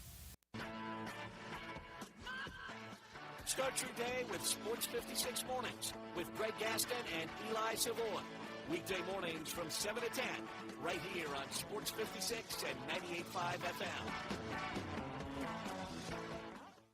Genesis Diamonds is opening up the vault with our largest GIA diamond event ever. Starting Saturday for a limited time, all our GIA diamond engagement rings are down 20%. 20% below Genesis' already unbeatable price. This means you can buy like a dealer eyes with deep discounts on over $10 million in stunning diamond rings.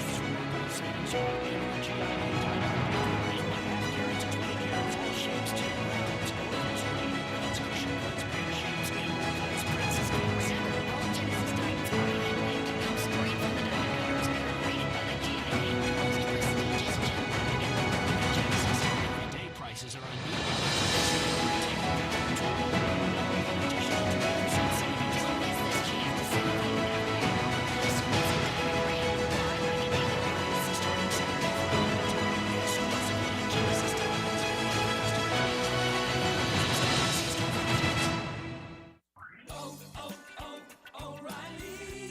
You've got questions? O'Reilly Auto Parts has answers. Need a pro you can trust? We've got that too.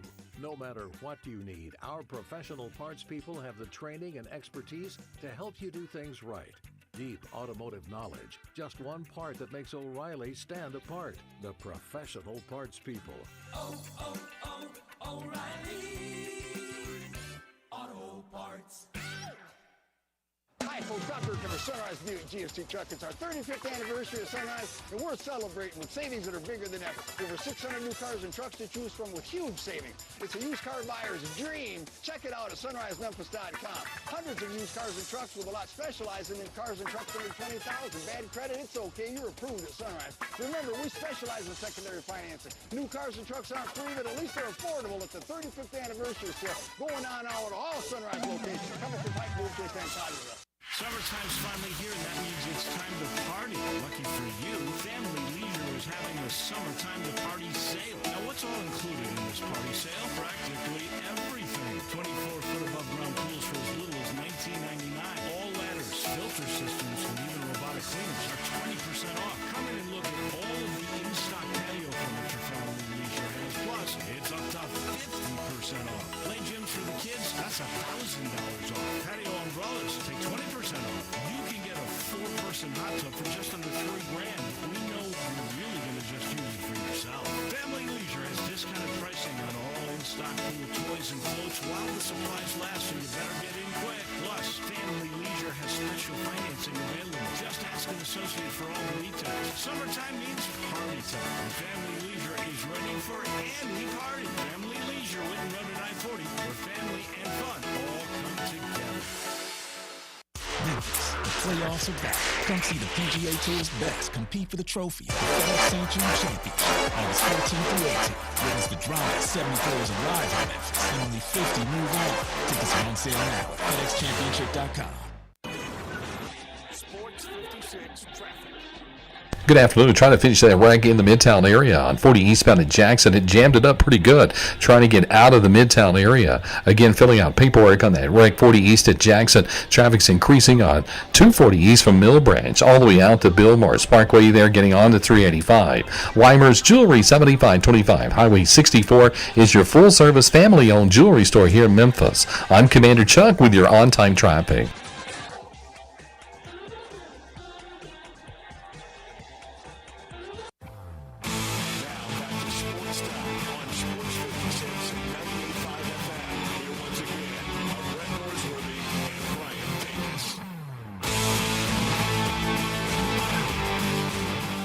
All right, is it time for us to have our memorial service, our goodbyes, or, I mean, I don't know. Memorial sounds a little heavy. Yeah, well, I mean, I was Maybe told that fine, this farewell. guy was a franchise Linchpin. piece, a guy that you couldn't put Right up in there a with Albert trade Pujols. with Juan Soto. Yadier Molina. And now he's gone. I mean, Lou Brock. it feels like an era ending almost. It does. In St. Louis. Especially a trade deadline era. Yeah, literally. Literally ERROR. yeah, yes. So Dylan Carlson. I don't know if we need to use the word memorial, though. Well, if something happened, we'd feel terrible. That's kind of how I feel about Dylan Yeah. Carlson. So I long, was Dylan never Carlson. Greatest Dylan Carlson moment? None. I don't know if I've ever been a Dylan Carlson fan. I was. I've put up with him. Switch hitter, could run.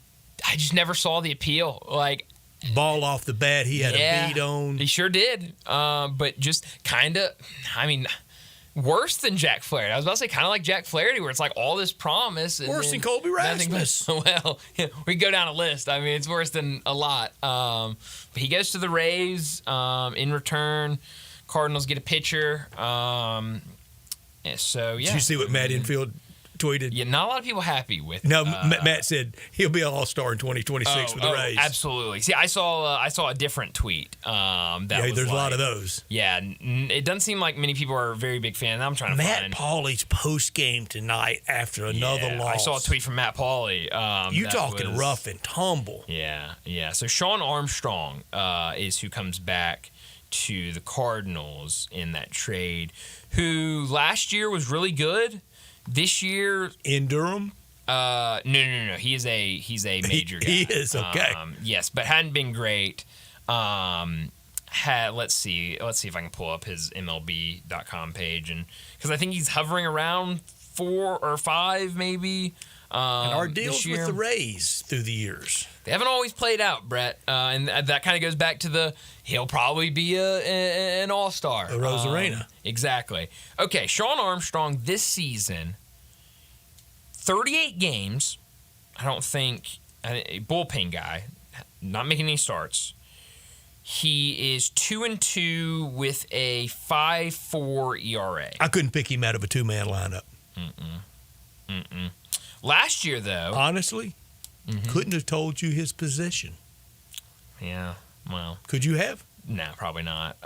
Maybe if I had sat here for like 5 minutes, I probably could. Last year, could have sat here to the end of time. Like, I feel like I've seen him before, so I feel like I would have eventually gotten there. I mean, I would have gone position by position and eventually gotten it right. Catcher, first base, second base, third base. So last year, though, 39 appearances, 1.38 ERA. Okay. So if we can get back to that, that'd be great. Okay. If you're getting this year's version of him, but it seems like, because I've seen a lot of people already trying to push that, like, hey, don't look at this year's numbers, look at last year's numbers. Okay. But last year's numbers feel like the outlier. We used to could really do this when we knew Dave Duncan would get the best out of him. Right. Oh, yeah. We haven't had that in a while. No. And honestly, Brett, it feels like that ERA from last year is the outlier. I'll give you a couple of the other seasons. So this year, 5.4 ERA. 2022, 4.38 ERA. 2021, 6.75 ERA. 2020, the shortened season, he had a 1.8, but that was only in 14 appearances. That wasn't close to real baseball. No, not at all. Still infuriates me. Yes. And then the year before that, his first year as a consistent bullpen pitcher. And that wasn't COVID. That was the owners didn't want to play. You're exactly right. So yeah, I don't. I guess you get rid of an outfielder, but maybe you get something with Sean Armstrong. I don't know that I thought superstardom here for Dylan Carlson, but I thought 10-year player. Yeah. 6-year player. I mean, I hoped he would turn into that, but I don't know. First thing that scared me is when he was thinking about foregoing being a switch hitter. That's not a good sign. No. If you got something like that. And then when you go up there as a switch hitter and you go up there righty against righty or lefty against, then it's over. What are you doing? You're not a switch hitter anymore. No, you're not. The switch hitting part is supposed to give you that advantage. Exactly. Switch hitter. Exactly. Some other things from trade deadline, maybe the biggest, Trick Skubal. He was not moved by the Tigers. They went out and moved Jack Flaherty. I'm glad for the Tigers they didn't. I'm glad for A.J. Hinch they didn't. Yes. I don't think they win it next year. They still have to have a big step, but maybe in 2 years. Yeah. No, this is we've talked a lot about Trick Skubal and what they did, and I thought it was more likely that they move him. The whole time I wanted them to keep him. I like watching Detroit Tigers baseball, and I think he's an unbelievable and a pitcher's ballpark. Certainly a pitcher's ballpark, and they've got a lot of young guys up there that you can really build really around. Was before they moved the dimensions in a while ago now. Sure. But I like this move because I think Detroit, not this year, but maybe next year you can sneak into the playoffs and maybe kind of start building something. And Trick Skubal is the perfect person likes to share. Around. Oh, certainly. Next year's your turn. Certainly, yeah. So I like the fact that they're keeping him. I'd love, and I don't know when you would ever get this, I can't wait for 5-10 years to hear all the stories behind the scenes about Garrett Crochet and what happened around this deadline. Because it was, Brett, 46 hours ago, it was all but done that he was gone. And now, nothing. They're keeping him. He will be hated in Chicago. Oh, absolutely. Because the return would have been great for them going forward. It would have been awesome. And then he wanted to come out here and say, here's the thing, no playoff for me if I don't get an extension. And when you have the leverage, if you don't use it, what's the need in having it? Yeah. And he used it perfectly. He absolutely did, but it kind of backfired on him. And so now he won't have to worry about postseason baseball because White Sox aren't going anywhere. What time do we get U.S. basketball tomorrow? U.S. basketball tomorrow, that is a great question. And if you give me that will be live. I thought it was 2 p.m. Yeah. I think it is 2 p.m. I was going to double check, but I do believe 2 p.m. against South Sudan. Brett, if you remember, 43-point favorite. That's exactly now what it was. 29. I was just about to ask you if you knew what the line was. I listened to these airwaves. I heard How about that? Greg Gass and Eli Savoy discussing it this morning. 2 p.m. Yep. 2 p.m. Am I crazy to say I might like Team USA tomorrow? Lay the 29 after narrowly escaping as a 43-point favorite. That's right. Yeah, I do too. I like USA. You're laying it? Yeah. I take USA. It's a lot of points, isn't it? USA. And 40 minutes. That's short time. I mean, very short time. You got to get on them early and often. And plus, tomorrow's the Jason Tatum game, right? Like, yeah. isn't all eyes on him? Oh, Tatum's coming out. When do we get the Halliburton game? Well, I mean, he got to win a championship for us to care a little more about him. 2028 Los Angeles. Yeah, I like Halliburton, but yeah, he kind of gets lost in the shuffle. Yeah, but of things. tomorrow all eyes on Kurt and Tatum, right? That's right. Yeah. Darren, did you like Patrick Willis at all in college or your love? No, I loved him at Ole Miss. Oh, no, I loved him at Ole Miss. Oh, I absolutely Great story. did. Absolutely. Very lightly recruited. Mm-hmm. Got to Ole Miss and really flourished in special teams, then got his shot. And I think our whole personality changed because Navarro Bowman wasn't as good as he was until he got next to. He made them all better. Absolutely. And left on top and uninjured and now in the Hall of Fame. Took a while. Sure did. It didn't get uncomfortable, though, did it? I don't think so. I don't think so. No, it always felt like it was going to happen. Yeah. It just felt like it had to take some time. That list, do you have this year's? I don't, but I can pull it up. There aren't many Super Bowl winners on that list. And I think we talked about that when it was named back at the Super Bowl, didn't we? Oh, we did. Yeah. Patrick Willis close, and probably the best shot was that NFC Championship game, at the last game ever at the Stick, Darren. I'm sorry, but that was Eli Manning's finest hour because they tried to kill him that day, and he kept popping up every time. And a big special teams turnover. Yeah. Late in that game. Dwight Freeney. Yeah. I mean, Dwight Freeney stands did. out. Yeah. Peppers played in one but didn't win. Steve McMichael won one with Mungo won. Yeah, with 85 Bears. Super Bowl Bears. Devin Hester. Played in one, had the kickoff return for a touchdown. Sure did. In the rain against Peyton. Sure did. Andre Johnson. No Super Bowl. No. You already mentioned Gradishar played in one but didn't win one. Right. Played in one against the Cowboys at the Dome in New Orleans. Julius Peppers, we mentioned. Brett, one quick side question. Did you like Steve McMichael's second act as far as career? No, because you know what I think about that. Okay. Okay. But for me, I was in my young 20s. I actually loved him and Hope being together. Like I actually liked it. I mean, for the football purists, they may not have liked McMichael, again, in the squared let me circle. be clear. I loved it when I was 12. Absolutely. I went to it. I loved it. Sure. I grew away from it like I did Santa Claus. Yeah. There's a lot of kids that don't know McMichael 40-year-olds from football. can't. Yeah. But whatever. Like whatever you want to like. It's a lot of people that know McMichael from the squared circle and not from the gridiron. See, I liked him. I didn't like them, but I knew of him at Texas. He was a wrestler, is what I'm putting Yeah, he was with WCW. He was with NWO. I was listening to y'all talk, and I was like, WCW. We're sorry for cutting you out of the conversation. Second career. Yes. He was a very prominent person for maybe 2 years with WCW, NWO. And football gets all the blame for everything physically wrong with him, and who's to say it might not have come from a big pile driver, a power bomb. That's right, power bomb. Had no idea. But yeah, look at it. I'm telling you, that was the glory days of the NWO and all that good stuff. Interesting. Yeah, I'm just sitting here. I'm like, I'll be honest. I don't know what these real guys are glory talking days. about. Tony Schiavone and those guys. The real glory days was squared circle at the Round House. That's right. Oh man. Well, no, that's gonna be fun Thursday. I can't wait. And how about this, Brett? I just learned this. Every time I dismiss pro wrestling, a friend of mine go, "You big hypocrite!" I'm telling you, I loved it. Yeah. When I was 12. Yes, not anymore. Right in there with Easter Bunny and Santa Claus and those things. Superheroes. And that sort of thing. I know what it takes. Batman and Robin. I love watching it. That's right.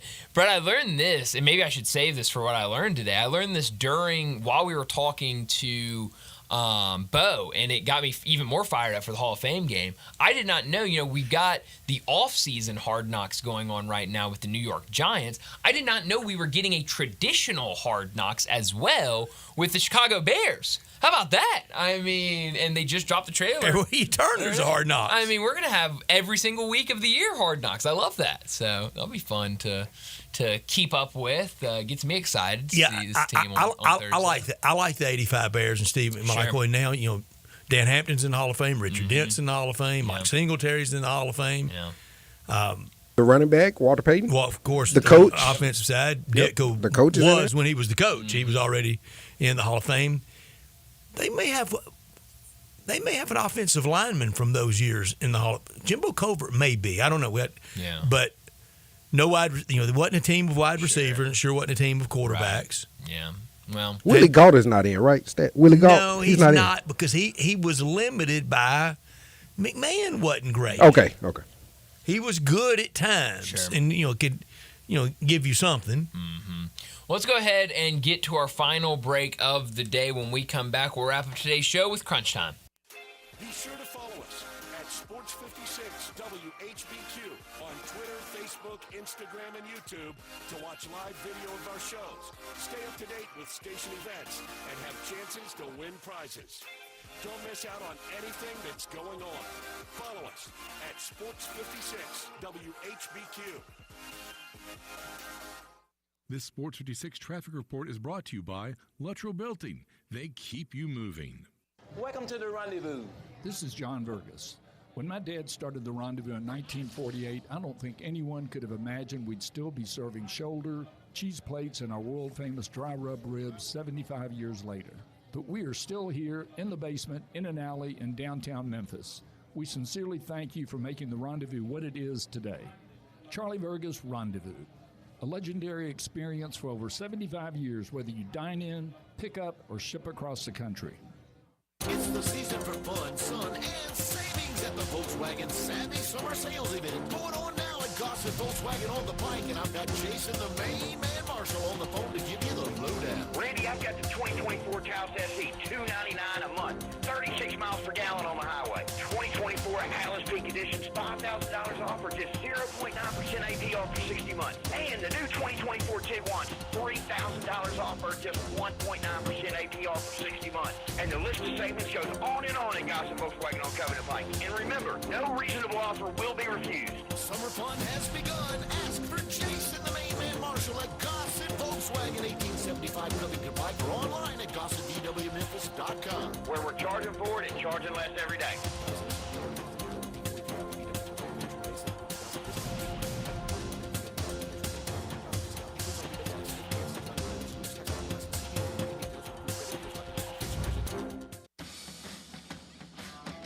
You've got real work to do.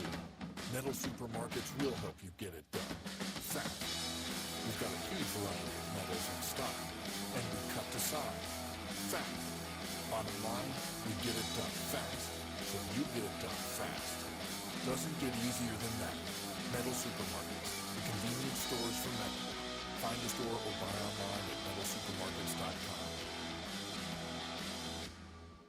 Jenkins Floors and More invites you to their retail warehouse where they pass wholesale savings on to you. Jenkins Floors in Little Rock, Cleveland, Mississippi, and now open in Horn Lake at 2356 West Goodman Road. Specializing in flooring and carpeting, tile, plantation shutters, and blinds, Jenkins makes your life easy with a 2-week turnaround. Contractors, builders, or family projects, call 662-469-9350 for a free estimate. Owners Timmy and Rebecca Jenkins say hello to Sports 56 fans and look forward to your business.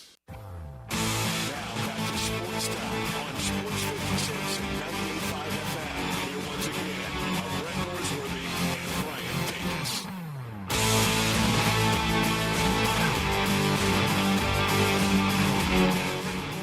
And we're just getting started, so.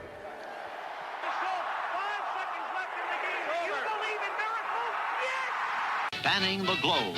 Go crazy, folks! Go crazy! This is for all the biggest crunch time. You are looking live. In your life have you seen anything like that? It's obviously crunch time. Hammer, nail, coffin, this baby is over. Well, Brett, what I learned today, we talked a lot before it came out about the college football video game that came out. About 2 weeks ago at this point, maybe 2.5 weeks ago. And I saw this earlier today, and I think, yes, this is an important number in terms of the video game, but I think it speaks much louder in terms of where college football is today. EA has announced, EA Sports, the creators of the game, have announced that College Football 25 has had over 5 million unique paid players across both PS5 and Xbox Series XS within its first week. 500,000 more played via EA Play Trial. The game has significantly outpaced expectations as it's been reported over the last weeks. As far as revenue generated, it has already hit $500 million for EA Sports. Initially, that what was reported earlier, they viewed the game hitting around 150 million as a success. So it hit 500 million. It just shows how much people are crazy for college football. Current players, they get a piece of the pie or one lump up front? They get one lump up front. I believe it was $600, right? $600 and a copy of the game, I believe is and what a parting it was. a parting gift. So spend it all in one place. Sure. Well, now, but some players did get more. They had a select group of people. I know Jackson Dart was one that posted stuff on their social medias. They got more than that. The cover guys, you think they got one? Cover guys I think they got like 6 figures or something like that. I know Arch Manning got a big lonely left guard at Wyoming. $600 and a copy of the game. Well, which a lot of those guys will take it. I mean, I know it's $600 come in handy a lot of times. Sure, and a free copy of the game is which nice. is $100 basically, Brett. If you don't know the price of the games, So $80, right about $80. That's about close to $700 when you Been a lot of days, $600 to get me out of a lot of trouble. Right about that. What I learned today feels like Tiger basketball roster's set. Yeah, Tiger basketball for now feels set. We know you can make moves well into the season, did last year with Tolland. Very little conversation about the Tigers. Quietest headed into August that I can remember in the Penny Hardaway years. And maybe that's a good thing. But I know this. I'm ready for that Maui bracket. Yeah, no, I'm waiting every day when I wake up. Me too. I go and check, make sure it hadn't dropped while I was sleeping, and we're still get it together, Maui. We're still waiting. We're about to be in August. I don't need to criticize Maui. That's what they've been in. Delete that. I'm sorry. You're right about that. Also, we should just be happy we're playing in that great event. What I could have done without today, I think it's got to be really no slam dunks in terms of the trade deadline. Nothing, big time trades or a lot of trades. I think a lot of really good trades. A lot on the edge moves. Yeah, a lot of on the edge moves. But it felt like going into trade deadline, I guess this is every deadline, there were so many big names out there of, this guy's going to be moved. This guy's going to be moved. This guy's going to be moved. It's always in every sport. Nothing happened. I mean, who was the biggest guy that was moved? Jazz Chisholm? I mean, that's a great piece. We still don't have that janky August 31st waiver stuff, do we, in baseball? They got rid of that, didn't they? I think they got rid of that, so I don't think we have to worry about that. So, but I thought a good trade deadline nonetheless. I could have done without the early exit and the argumentative way Coco Gauff went out. I haven't seen the disputed shot. Either. I'm told tennis has the best replay of any sport out there. Yeah. Was it definitive? Did she have a valid case to argue like she did? I don't know. Darren, did you ever take a look at it? Nope, I'm waiting after the show. Like I found out today too. Is it spoiler alert I'm giving away? No, not a spoiler alert, but we need to see that shot. No, we definitely need to see that shot. I want to see that. Maybe Roland Garros in her spot because she had a dust up at the French Open this year.